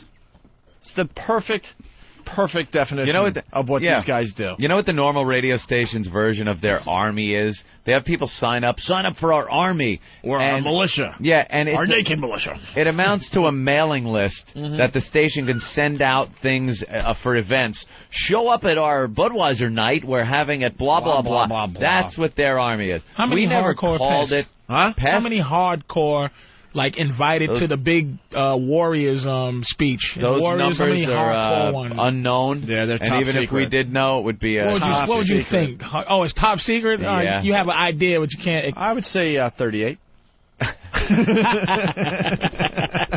They are in every city. Who's the hardest motherfucking Sergeant Barnes out there as pests? Well, there's a few, and they're battling it out, and they might take out each other to become more powerful. To be one on. No, I'm not even kidding. Going on. Oh, they got shit going on. There's I know coups. Blah Blah is leading the army, but let me tell you about Blah Blah. Oh, there's some coups going on. Some coup d'etats up in this bitch. There's some John Gotti's up. Oh, yeah, there is. There's all Someone's sorts. going to be laying in front of Sparks Steakhouse with a cigar hanging out Big his Paul mouth. Castellano. I can't explain. Eyes shot out. I can't explain how deep this pest thing goes. It's gotten out of hand, and they did it on their own for the most part. We gave them a little push, like hint, hint, this would be kind of cool. But now they're organizing, they're meeting when we're sleeping, and they're doing this and that. They got secret websites. Some of them work for the enemies. Oh, and then feed us information. Yeah. So the meetings are like, everybody sit down and the Royal Order of Pests Buffaloes. And then one guy goes, this fucking guy. We have a got pest. Ideas about it. We have a pest that works at the Hard Rock Cafe. He's already written in, what can I do? It's nuts how crazy it's gotten. What can I fucking do? But Howie's got this food. God damn, what can you do? This big announcement. He's basically going to do an Andy Kaufman, even though Howie doesn't rip off anybody, and he's going to bring a bunch of his listeners, a lot of his listeners. It looks like in a double-decker bus to the Hard Rock Cafe for free lunch on Friday. So we're inviting all the pests to join. To join us at the Hard Rock Cafe this Friday for free lunch on Howie. Make sure you wear your XM and Opie and Anthony T-shirts under your coats and stuff. Is it winners of a contest? No. This just seems to be... It's just people. Hey, fans. It's going to be the big thing that he does. Because I don't think he's going to be allowed to do his cute little march. We'll get more info. We're going to have more secrets tomorrow. Yeah. More secrets tomorrow on the Opie and Anthony program. But that's one that, at this point, I don't even know if he's going to announce it because we really fucked it up. We have fucked this one up. But, if he announces it, then it's happening. It's Friday at the Hard Rock Cafe. Free lunch. Free lunch for all our pests. Bring the homeless, too. Bring the They homeless. have to eat. And bring your XM logos and your Opie and Anthony T-shirts. Oh, my God. And have fun with it. That's right. Oh, my God. That's right. Let's go to Canada. Danny? Yeah? What's up, Danny? Not too much, man. Just chilling, driving down the road. Like, my buddy turned me on to this channel here, and I haven't changed it since, man. I listen to your reruns and everything. I listen to Ron and Fez and everything. Listen to you guys. You guys are fucking awesome. And I was just talking about Patrice's thing there. Patrice is talking about he's got so many sex toys and everything at home. I'm the same way, man. Props, buddy. You got as many toys as you got. It don't matter. The virus has hit Canada, and it's slowly spreading. The One virus. It's spreading pretty good, though. I've noticed a lot of people very quickly picking up on the show. A lot of their friends are turning each other on. Have you ever seen awful? Oh yeah, you guys are unreal. Like I drive truck. I'm on the road all the time, and you guys are just like you guys wake me up in the morning and put me to sleep at night, man. You guys are the fucking greatest. Oh, thanks. If you want to join one of the message boards, you could start with whackbag.com, WACKbag.com, and maybe we'll get some Canadian pests. Who knows? Thanks, Danny. Yeah. I'll be down there. Yeah. Thanks, Danny. George in New York City. George. Yo. First rule of Pest Club is you do not speak about the Pest Club. See, they scare us too, Patrice. Yeah. Don't fuck around with them. It's no a whole problem. Know what it is, really? It's a whole Fight Club thing that's happening with this show and the pest. Exactly. They got little cells in every state now. Cells? Little cells, yes, in every city. And they're not going to say who the Bin Laden is. Nah. No Zakari about it. No Zakari. This is a lot like Fight Club. It's a lot like Fight Club, what's going on, I'm telling you. Wow. I don't even know how deep it goes. I try to get on a couple of these secret websites. Have you met any of them? Yeah, we know a few, but we've tried to get on some of these secret websites, but they don't trust us. They don't think we're who we are. It's very difficult. And we started this whole thing, and we can't even do it. Very it's out of our hands. To get on. They release, they do their own press releases now.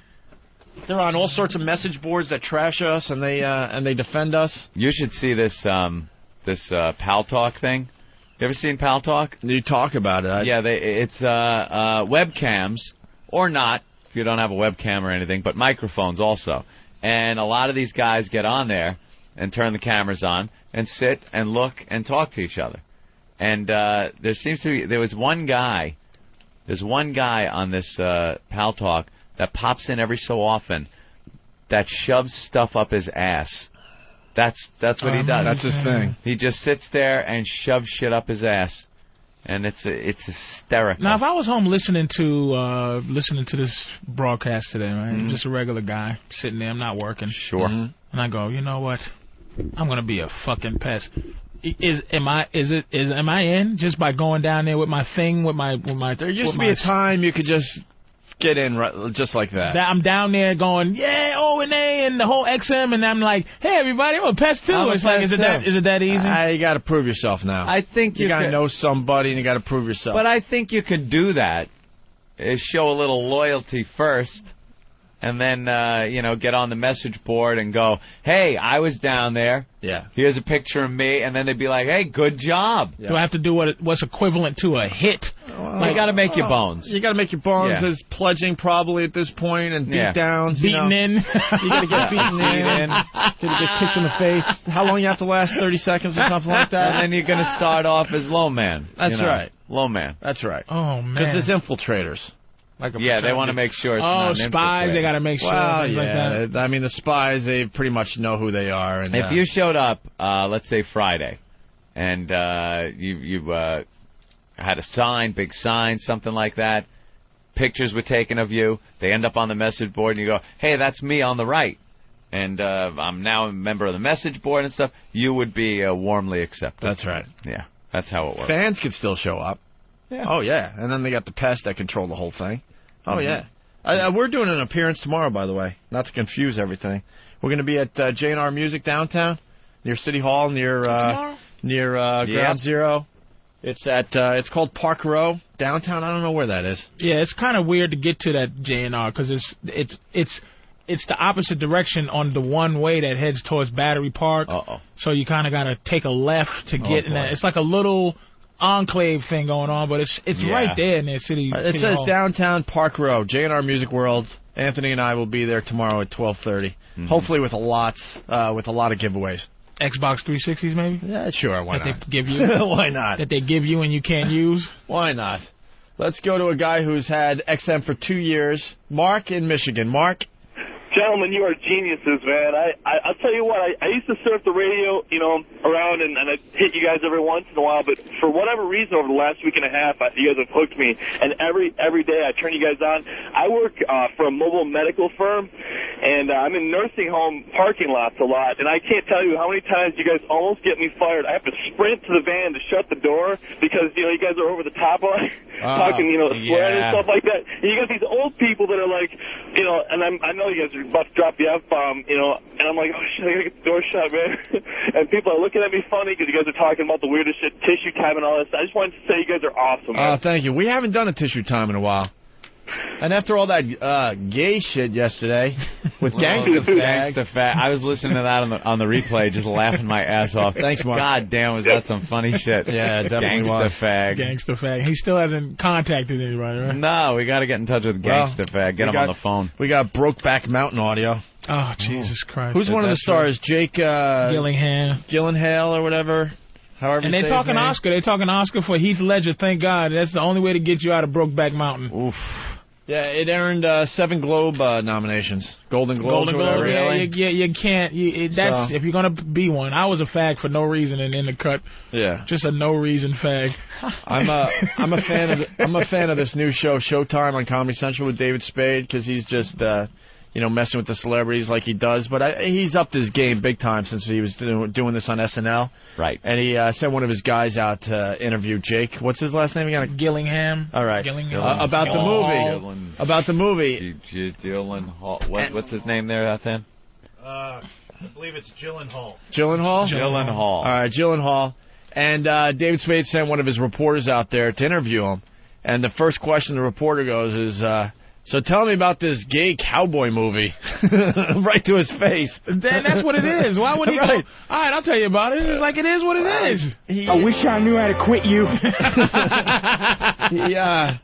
He goes, so tell me about this gay cowboy movie, obviously this guy took this role because he thinks it's going to help his acting career, and he's taking it very seriously. It's not the gay thing; it's the story and the meaning behind it. Brokeback Mountain, and he's just writing it off as, "Hey, the gay cowboy movie." Yeah, what do you got on it? So listen what he says. He showed restraint here because I was thinking maybe he should have gotten his face and punched him or something, but this is what he said. Better. The gay cowboy movie is not the appropriate title or explanation for it. My character, I play this guy Jack Twist, who's a rodeo cowboy, or a bad rodeo cowboy, and he's a ranch hand, and he meets up with another ranch hand in summer, and they fall in love. It's just gay cowboy movie. Gay cowboy he just movie. Like if it wasn't a name for it, and he just that explanation, you go, hey, what are you doing in the future? Like they interview him after the day after tomorrow, or Bubble Boy. Right. So what are you doing next? I'm doing a movie about two guys that go up into the mountains, and they were ranchers, and they fall in love. Yeah. Oh, a gay cowboy movie. Gay cowboys, right? Yeah. Right. You're one guy's rodeo, one guy's a rancher. They're cowboy and gay. Gay cowboy movie. All right, listen. I smell bit. Are we going to send Derek and Travis? Why Derek? Derek wants to do this. Derek doesn't do this shit.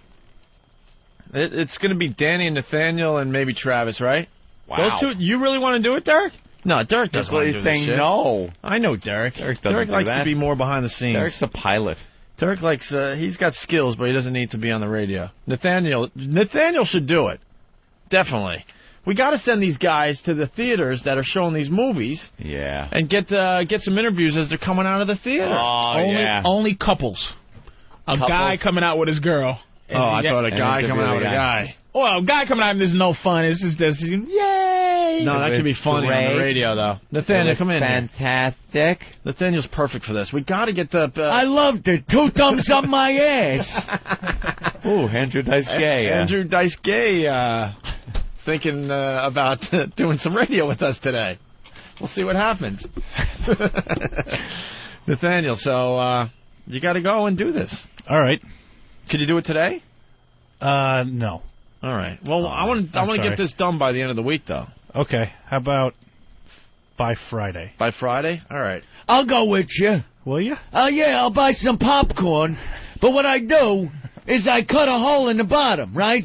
And I stick my manhood through it, and as you're asking for could I have some pop? Yeah, dig right in. And as you're digging in, I'm buttering the popcorn. Oh! I've seen it 3 times. It's fantastic. You like the movie Dice? Yeah. 2 fists up. I'll bend over. Oh! Andrew Dice Gay. Got a question for you, Andrew Dice Gay. I'm over here now. You could ask. How much money would it take for you to do a movie like this? I'd do it for free. Yeah, why? Just, to build up my resume. Yeah. My movie resume. Yeah. Wouldn't that look good? With a Ford Fairlane. Right? I did that one. And then I did the other one. Ford Fairlane. Casual Sex? Casual Sex. Yeah. I was in that one. And then the Fag Cowboy movie, as I like to call it. Sure. And then it ends. See, I'd have a different ending. Oh, yeah? Yeah. I'd go to Seattle, Washington, and get fucked by a horse and die. They do that up there. You ever hear me fuck a chicken? Da, da, da. Da, da, da, da. Oh! Andrew Dice Gay, everyone. Dice Gay. How in all the years that we've fucking been on the air and known Dice and fucked with Dice and did it at Dice impressions, did Andrew Dice Gay never come up? Because we have the greatest listeners. They help us out with the show. Christ. Someone came up with that yesterday. All it took was one of you assholes out there to say it. So here's the deal. We got to get interviews of people leaving the theater after Brokeback Mountain and also Kong. Because we're hearing, guys are walking out of the previews crying and stup. Okay. Yeah. Oh, if you could get Weeping Gentleman, that would be fantastic. That would be terrific. And the love between the... All right, we got some more Brokeback Mountain audio. I love this. Name is genius. Brokeback. Doesn't it sound like some kind of gay sex? It's violent sex. Violent, like I was fucking him in the ass and his back just snapped and we were on the mountain and I don't know what the fuck to do. Brokeback Mountain. It would just be the mountain. The mountain or something. Call it the mountain. Where they go. Is it because isn't it where they go to have their little liaisons and stuff? Yeah, I guess every year or something. I guess they couldn't call it Suck Dick Mountain. It's like the closest they could. Come this summer from Universal Pictures. Suck Dick Mountain. Nah. Or yeah, just call it Mountain. Like there. What did he do to you, Mountain? It broke my back. Brokeback Mountain. I'm going to give you a Brokeback Mountain today. Reach around hills. A love story. Yeah. We have audio of one of the love scenes. Roman War Helmet Valley.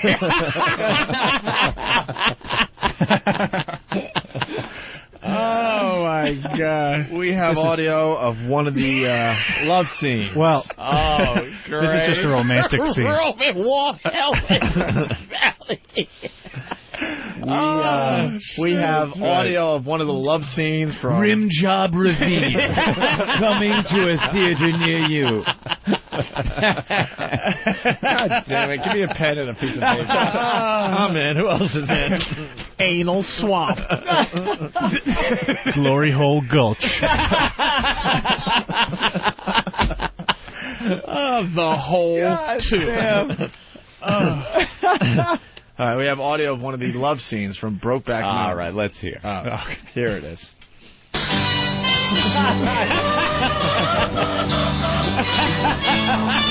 is not it. Macht Spaß? Du Hühnerficker. Ja, irre. Ich bin ganz wild auf diese Henne.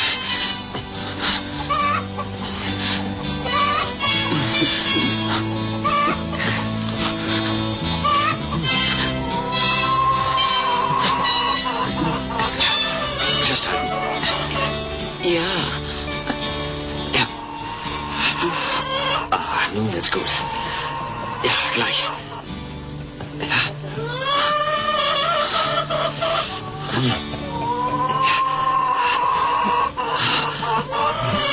And you thought chickens couldn't cry.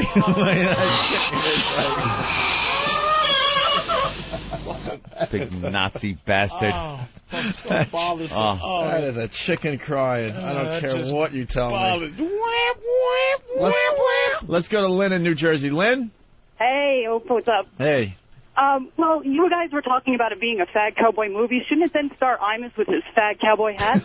That would be funny. I can't quit you, McCord.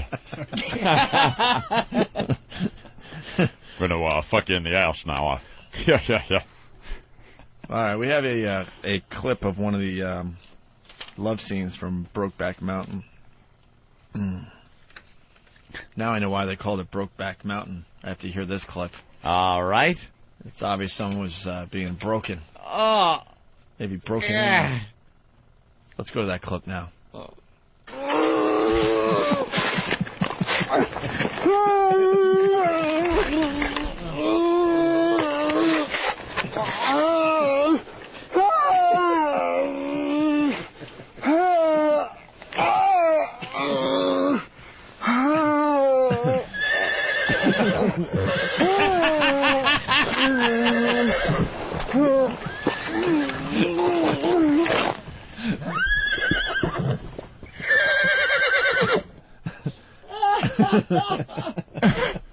And you know, one of them was gay, and the other one's probably a method actor. The other one's like after the director goes cut, he's a done with the scene type of motherfucker. Yeah, like what the? Why'd you keep your tongue in my mouth that extra second? Oh, motherfucker! Fellas, I want you to take it to the limit. What the fuck you? And cut. Get your fucking hands off me, man. All right, guys, it's going to be a difficult scene. We're striking the set of anybody that doesn't have to be here. It's just going to be the cameraman, the director, and the sound guy. That's it. Everyone else is leaving to make you feel more comfortable with this. Okay. And one guy just a little too much. One guy cut.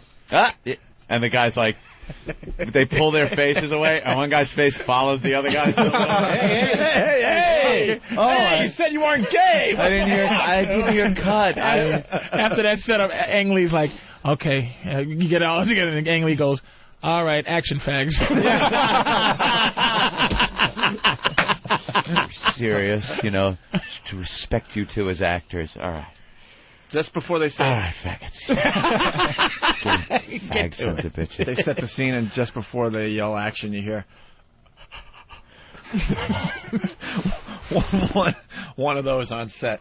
Well, we got more names for the Gay Cowboy movie coming in. Tony in Jersey. Tony. Yeah, balloon, not hill. Let's go to David in Atlanta. David. Yeah. Hey, I got a name for that movie. All right. Call it Mount Men. Mount Men. Very good. All right, we got Bareback Mount Men. How about Grunt Valley? Well, we got audio of the love scene from Brokeback Mountain. Brokeback Mountain. All right, here we go. Listen. All right.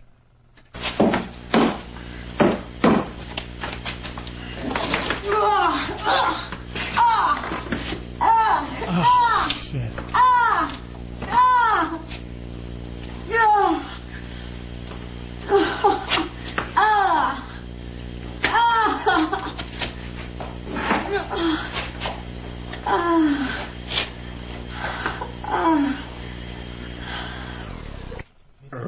What the hell was that? That might have been something. Let me see that. Makes the chicken video look like a joke. Yeah, have you? Is that? Do you have the video? Is that what that is? You have the video of that? Nice. No. That would be illegal. Was it? I've seen that before. You didn't see it from us. Oh, okay. I love that video. All right. Here we go. Heath Ledger. Money shot. Okay, terrific. Yeah, okay, terrific. Heath Ledger was on Good Morning America, and this is what he had to say about Brokeback Mountain. You got your wife and baby and... Oh, okay, I got to set this. This is an actual clip from the movie. A clip, I'm sorry. You got your wife and baby in Texas, and, I got my life in Riverton. That's so. You and Alma, that's a lie. Oh, you shut up about Alma. This ain't her fault. The bottom line is, we're around each other, and this thing grabs hold of us again in the wrong place, in the wrong time, and we're dead. Wrong place, wrong time. This thing grabs all... Like they could just be hanging out with their families. Supposed to be living this lie, and they're hanging... Uh-oh, this thing's grabbing hold of me. Just lays them on the picnic table out back. And, what are you doing? Oh, something just grabbed hold of me, and I needs to fuck this man in the ass.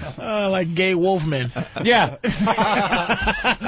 They turn on half a moon. The half moon. Hold it. Oh, my God, it's a half moon. Baby, you got to lock me in the basement, or I'm going to do some damage. Now, when that pretty boy goes away, you can let me out. But until then, you got to keep me locked in here. You're going to see something you don't want to see.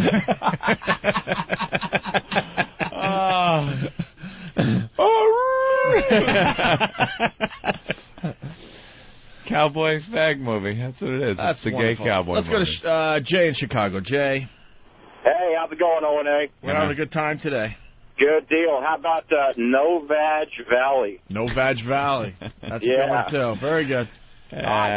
What is the story? Are they both married? Do they both have girlfriends? I think, yeah. I get to describe the plot. Yes, then. I think in their youth they meet each other. Slower.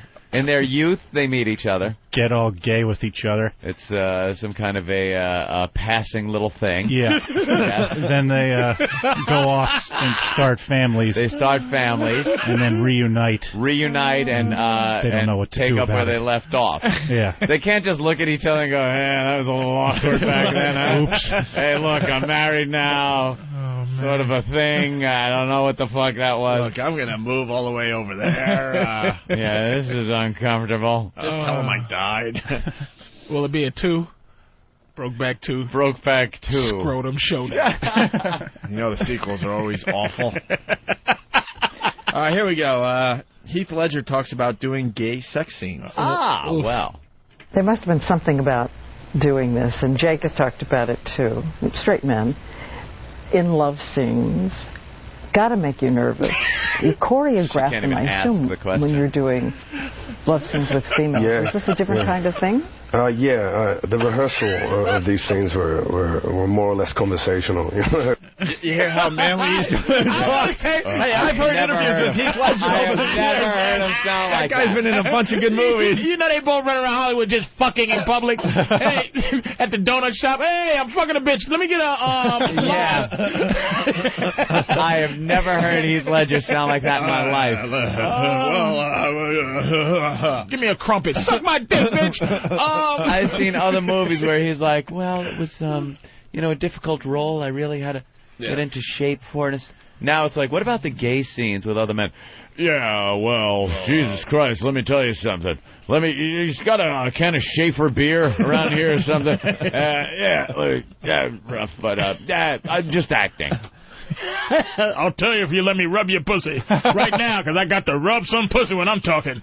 This is great. And listen how uncomfortable he sounds. This is, we just need to, guys, we understand you're straight, and, you're just acting. This is an acting thing.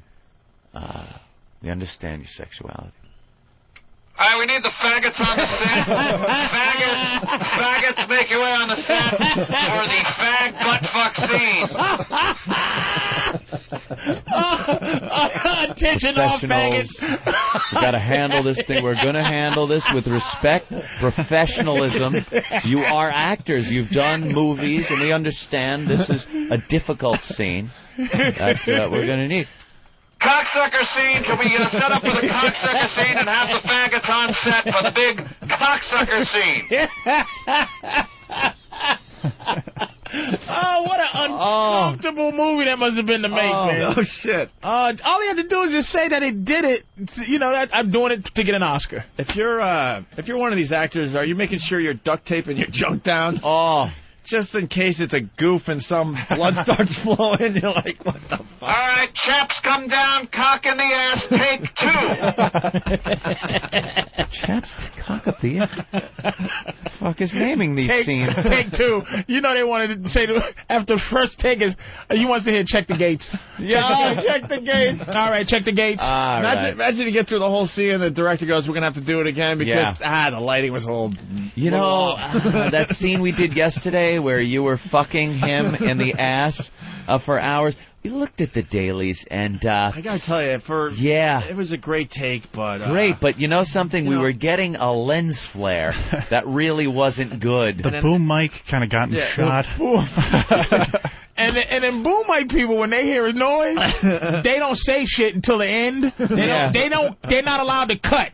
So if there's a plane or a train going by afterwards, they'll go, it didn't know. And they'll just stand just like do it again. I wonder if there's going to be a director's cut when it comes out on DVD, the Ang Lee cut. The director's cut.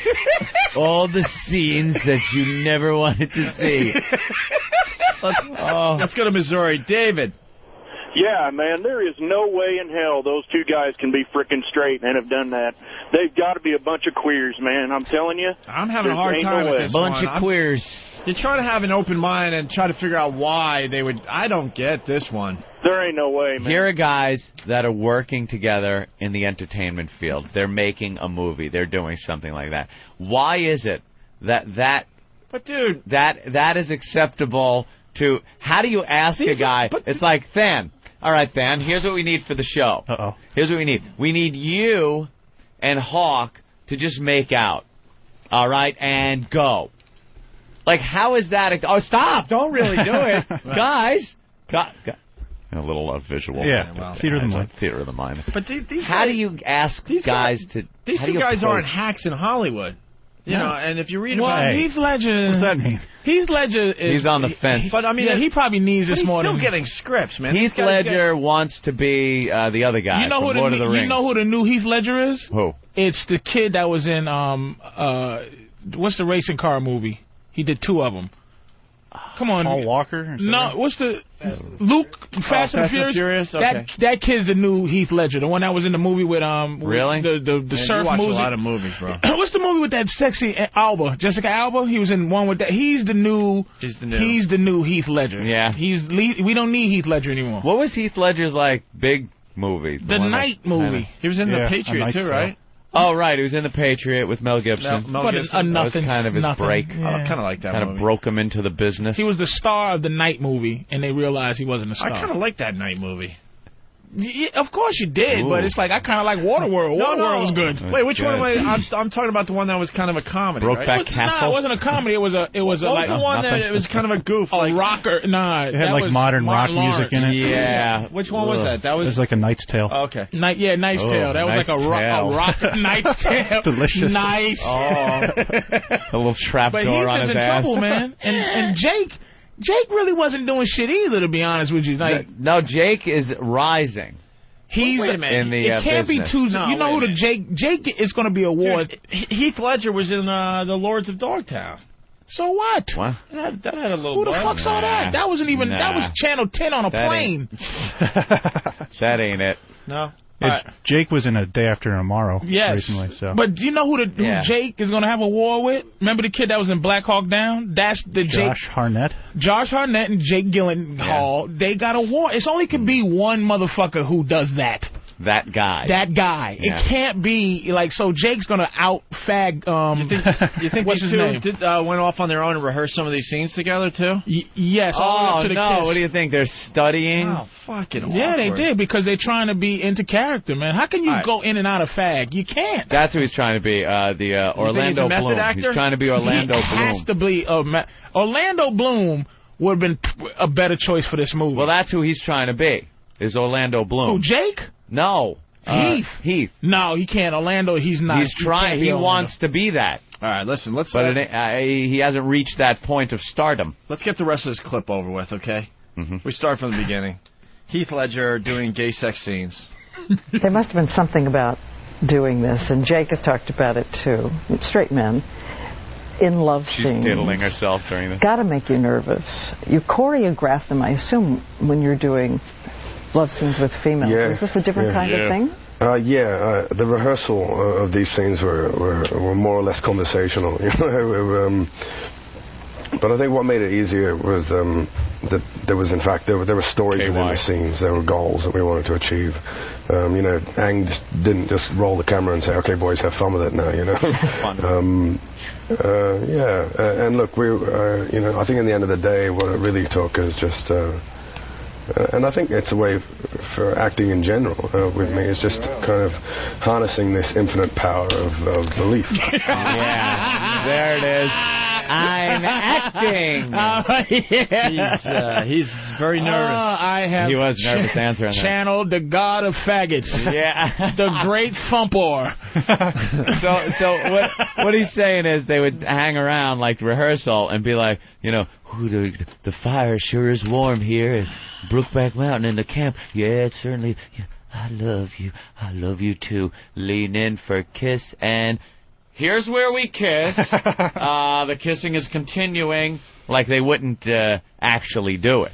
And he sounds like a grizzle. He sounds like John Wayne mixed with fucking Clint Eastwood. Yeah. He's like Heath Ledger? All of a sudden he's got to do these interviews like a sweetie Macho puss. Man. Yeah, he's like, the acting part of it. Now he's Nick Nolte voice and shit. Hey, convict. Here's your goddamn dinner, convict. I want Billy Bear. We're going to send the guys to do some interviews after the movie lets out. We'll see what people think about Brokeback Mountain. All right. Hey, what's going on with Disturbed? They got It will be in tomorrow morning at 9 a.m. Go figure. The band got their schedule confused. We'll decide if they're going to be here tomorrow morning at 9 a.m. We might be too busy. All right, Bad Santa on the front page of the New York Post. We got to get to this before we get out of here. Bloody St. Nick leaves kids sick. Yeah. That was Steve's fault. Yeah.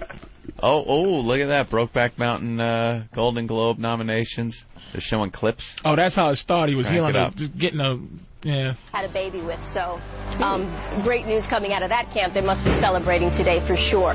But yeah, this film has done extremely well. I mean, over the weekend it got awards with the New York film critics as well as Los Angeles film critics, and in Boston it did extremely well. So that's what's bringing it to the forefront. But Sabila, what happened to the other guy who's lead actor in that movie? That Gyllenhaal, Jake Gyllenhaal. Right? Yeah, everyone thought it was his year. I mean, he did Proof this year and also Jarhead, and he was, they're also talking about his performance in Brokeback Mountain, but he did not get a nomination. All that for naught. Or even the lead actor nod, but no nomination for Jake Gyllenhaal. He didn't get nominated. No, I'll tell you what. Heath Ledger played a better faggot than that. Fucking enema right now, douching like nothing, you motherfucker, nothing. I got it. I got this one, man. They took a look, the committee or whatever, and said, damn, man, that guy isn't acting whatsoever. We can't give him a Golden Globe for acting. Isn't it for acting, right? We can't give him a Golden Globe. He's going to just shove it in his ass. That sissy. They're previewing that movie go, wait a minute. That's like giving a dog an acting award for eating his food. Right, but like, he's just going to do it. Holy shit, wait a minute, that guy's not acting. Somebody's going to be the fag fall guy on this movie. Wow. Heath is making sure he's going to be on the behind the scenes. They're going to go, look, one of these motherfuckers got to be a fag. Right. Behind the scenes, Heath is going to be the one that's like, dude, he said cut. Right. All right? Yeah, Heath is getting, nominated for being a good actor. And the other guy, They gave the nomination to the top. It was just a fag. Yeah, the top got the nomination. It was just a documentary to Jake. Just following me around with a camera. Yeah, can we put me in the best documentary category? Let's see. The nominations: a Michael Moore movie and me and Brokeback Mountain. Brokeback Mountain was a documentary and a feature film. Best real sequence when Jake was sucking dick. Best acting when Heath was getting his dick sucked. Now, the award goes to... So excited. Wow. And next up, the best award for best anal scene. It's like the fucking porn awards over there at the Golden Globes. Best DP. Oh, shit. One's a good actor and one was... Poor Jake. One's just there. Just give me something. Give me honorable mention for getting fucked in my butt. Hey, we got to get the front page of the New York Post on one of our websites because it's a great picture. Bad Santa, Bloody St. Nick leaves kid sick. Basically, there's this guy that had his Santa display, and Santa has a bloody knife in his hand, and he's holding a head in the other that's all bloody. Severed head in the other, and it's all bloody. And look at the post. Always funny, right from the first sentence, Opie. Mm-hmm. Sleigh bells are ringing outside, and it says. Sleigh is in quotation marks for the other use of the word sleigh. And they spell it the way you're supposed to. Right. Murderer. Sleigh bells are ringing outside a $3 million Manhattan brownstone. Right. Where Jolly St. Nick has been replaced by a bloody bearded Santa holding a knife in one hand and a severed head of a doll, blood gushing from its eye sockets, in the other. The bizarre display has sent kids running and even sparked a call to cops. You know, the cops are busy people. Yeah. So leave them alone for fucking display things. Yeah, they've had a couple of their own shot lately. They don't need to be dealing with your stupid complaint. It says, this 'tis the season to be creepy display, which has drawn no small amount of community ire. You missed... What? The big headline when you finally turn to page 3 where it tells you to go. Uh-huh. The headline, Opie... Oh, holy... Oh, holy... Night? Anyone? Night is what you would say. Oh, holy... Sight? Fright. Get it? Because...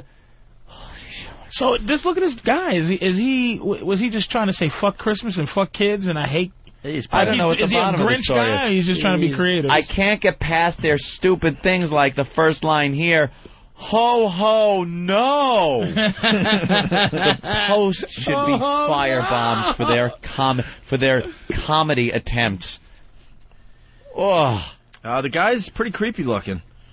All right. And he's probably just an artist or something. I don't know. In another touch of Christmas not cheer, the Santa dummy is standing behind a tree whose bare branches are adorned with beheaded Barbie dolls. It's brought the ire of the community. Mm-hmm. It's in the front yard of Joel Krupnick. And his wife. Joel Krupnick sounds like a serial killer name. He looks like a kid toucher. And his wife, Mildred. Strange. He looks angry. Yeah. They are protesting the commercialization of the Yule season. Christmas has religious origins. It's in the Bible. Santa's not in the Bible. He's not a religious symbol. Santa Claus has become a piece of Americana. Yeah. So? Well, that's what he's saying. He's saying this is why he's doing it. Yeah. Krupnick, who dabbles in real estate, said if anyone's offended, they could simply cross the street. And some children have done just that, the Post reports. Other people have called the cops only to be told there was nothing they could do. Yeah, They should go and arrest the people that could have called the cops for tying up... Please leave our cops alone. The cops. They're busy on real shit. And one woman chased this guy down the block screaming epithets at her. Epithets. Chased the wife down the street, I guess. Oh. Outside the home, also decorated with gargoyles, lizards, and dragons, there were many who accused the couple of dreaming of a fright Christmas. This is like a nightmare before Christmas. So? Mm-hmm. These people are possessed, fumed Lori Levinson. Little Jimmy, who was passing by, said, I thought it was a very gory and bloody. Christmas is not supposed to be gory. Stinks and I don't like it. It's bad, agreed Sean, age 5. Santa's face and hair are red. Santa shouldn't look like that. Stupid 5-year-old. His brother Ryan, 9, chimed in. Santa makes toys and he lives in the North Pole. He doesn't have a haunted house like that. 9 years old? And he's still, Yeah. Oh, any kids listening? There is no Santa. Opie. There is no Santa. You're ruining it for the children that are listening. It's your parents. There is no Santa. We used to get in such trouble. There is no Santa Claus. Yeah. It's weird, said Javin 9. No, 7. Javin? Or something like that. It's not Gavin? With a J? J? All right, Gavin Jesus with a J. Christ. Why don't you spell the names right, people? Javon? Stop being cute. I don't know. I'd say Javin. Javin. Yeah, well. I'm going to go with Javin. All right. It's probably Gavin spelled wrong. You see his last name, though. What, Bose? That might be the Bose kid. What the hell is the Bose kid? The heir to the Bose fucking... Damn, yeah. Evan Bose. All right, well, there you go. It's great, though. It's a great front page today in the New York Post. Anything to shake shit up. Of course, why not? Hey, I went for my pistol license yesterday. And? Finally. I need 4 friends as references. You don't have in Nassau friends? County. I don't leave my house. Like, I need 4 references, but they're not really. It's not really like references. They're just 4 people that you kind of know. 4 people that live in Nassau County. They can't be cops. How about the cook you're having sex with? No, and I'm not. And she lives in Suffolk. I know everyone I know lives in Suffolk County or the city, and I need 4 people that live in Nassau County that can't be cops. Right. I know a couple of cops in Nassau County, but quite the little quandary I'm having. I'm thinking I need to make a couple of friends in Nassau County. Perhaps people on Whackbag, perhaps a message board people that could email me and we can maybe be friends. Start up a friendship? Look, I need 4 fucking people. This is a license to carry in the streets or whatever. Don't you have enough guns? I need pistols. You need a license, a permit to have a pistol. Pistol permit. You could buy rifles and shotguns, but I need pistols. Yeah. Pistol-packing motherfucker. I like going to the range. I like shooting. I'm going to give you a... You like shooting? I'm going to give you a Desert Eagle for your birthday. That would be nice. All right, so if you want to be Anthony's Nassau County friend, how do they get a hold of you? Through MySpace? Yes, they could get a hold of me through MySpace, but you got to live in Nassau County, New York. Right. Right, where I live, that county, Nassau. All right. Yeah, MySpace/Anthony Cumia, Cumia. Okay. Yeah, get through me there, or Whackbag. Yeah, get on Whackbag and make a little post, put a sticky up there if you want to be my pal. All right. My good friend. The cover of the New York Post is up on opieandanthony.com right now. Bad Santa. It's a great display. We're going to go to break with the FU line. Let's see what's going on that thing today, okay? All right. And we'll finish the show next. All right, we have Martini Steve in studio. Does a great job with the websites and the production of the radio show. Finally got your robe off, huh?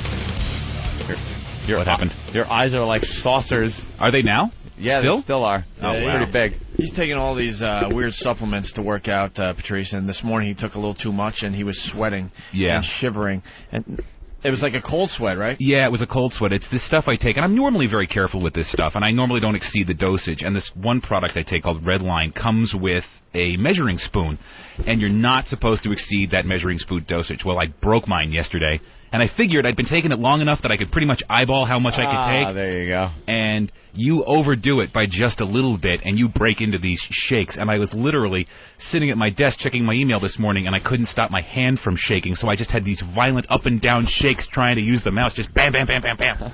I couldn't stop my hand from shaking. And he was walking around in one of those big Mets robes that we got. Yeah, one of the Mets robe you gave me, which was very toasty. Well, it wasn't going to fit me, man. That thing was huge. You know, I didn't even wonder why he was walking around. I just looked at his big ass in that robe, and I just kept doing morning shit. I said, maybe this is just like... I'm not that eccentric, man. I was actually very cold. There isn't much that could happen here in the morning that you just don't blow off. Yeah, come in and just say, all right, fucking big Mets robe. Who cares? Yeah. All right, we got a couple things we want to get to. I want to clear the area here. Clear the field. You got some guy that stage dives in Norway and missed. What's this about? Oh, what's her name? Mira Craig. She's a Norwegian singer.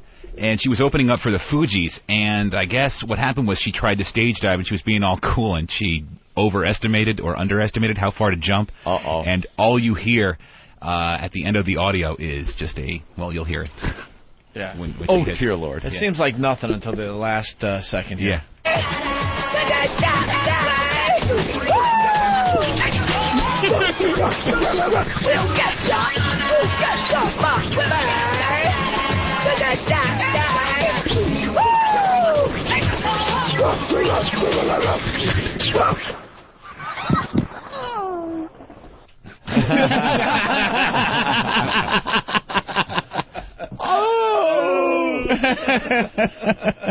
The video of that is great because she just disappears off the stage and you hear thud. That, by the way, wireless was mic on her. horrible.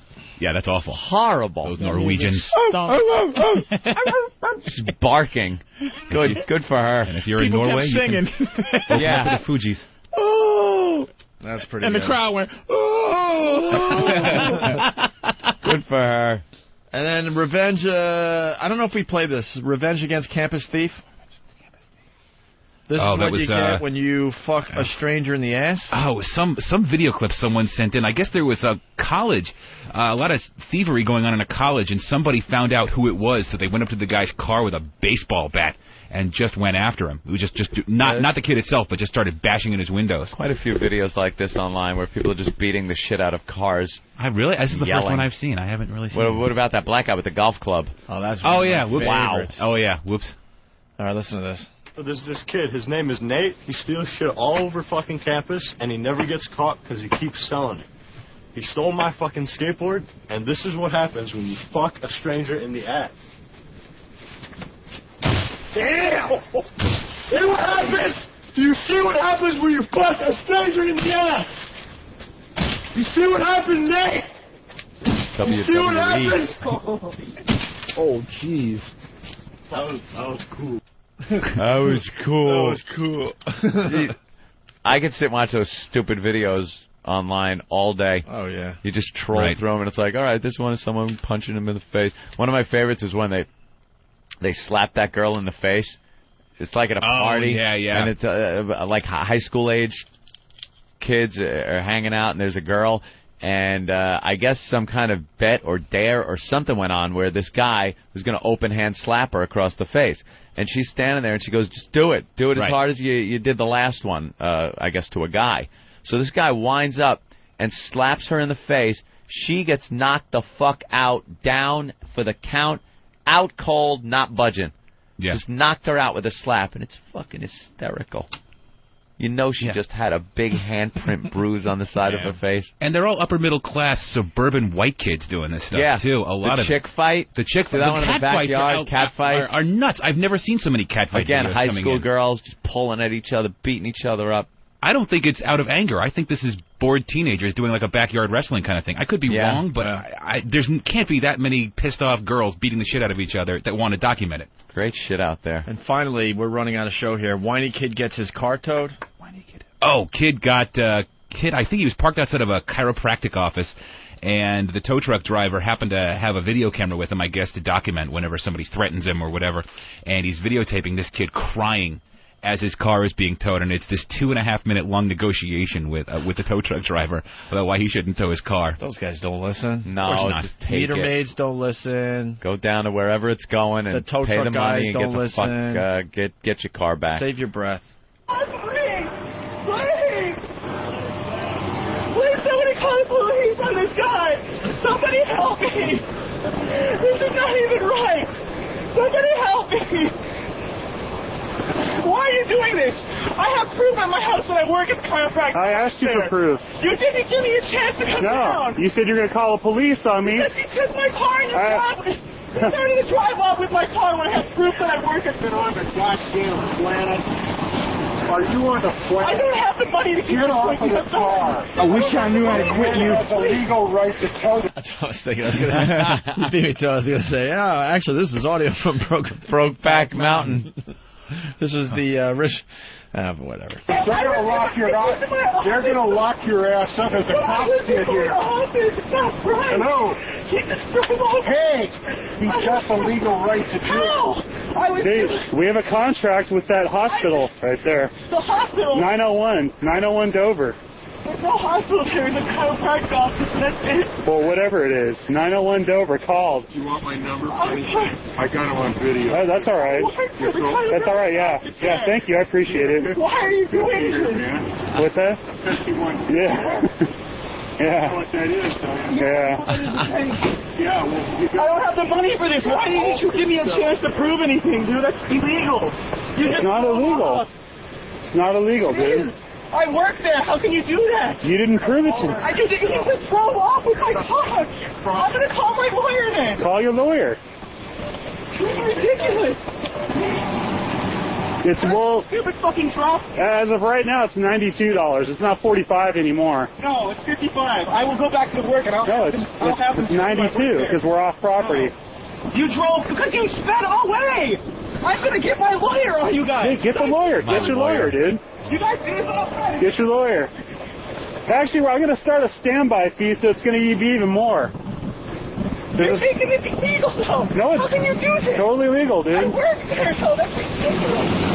You're calling me out of my money when I work there. You don't work there. I do. Oh, why do you think that I live across the street there? I work there in the chiropractic office. I take files and do reports and all kinds of BS on clients. Oh, my God. And there you have it. Jeez, just fucking shut up. Suck it up. Why didn't the tow truck driver just drive away? Because he's a dick, too. He was getting a kick out of it, yeah. He was having some fun. He was like, I'm going to add a little more money on that. Yeah. Crying little motherfucker. Both of those motherfuckers are nerds. Yeah. When you saw the camera come out, you'd toughen up a little bit and realize where that video might wind up. It's going to wind up on Foundry Music. Exactly. Wow, new script for Gamefly.com. That cool video game rental service we've been telling you about is giving away lifetime subscriptions to their service. Basically, games for life and an Xbox 360 a day when you sign up for a free trial. Can you believe it? Anyone who signs up today for their free XM 2-week trial is eligible. Gamefly service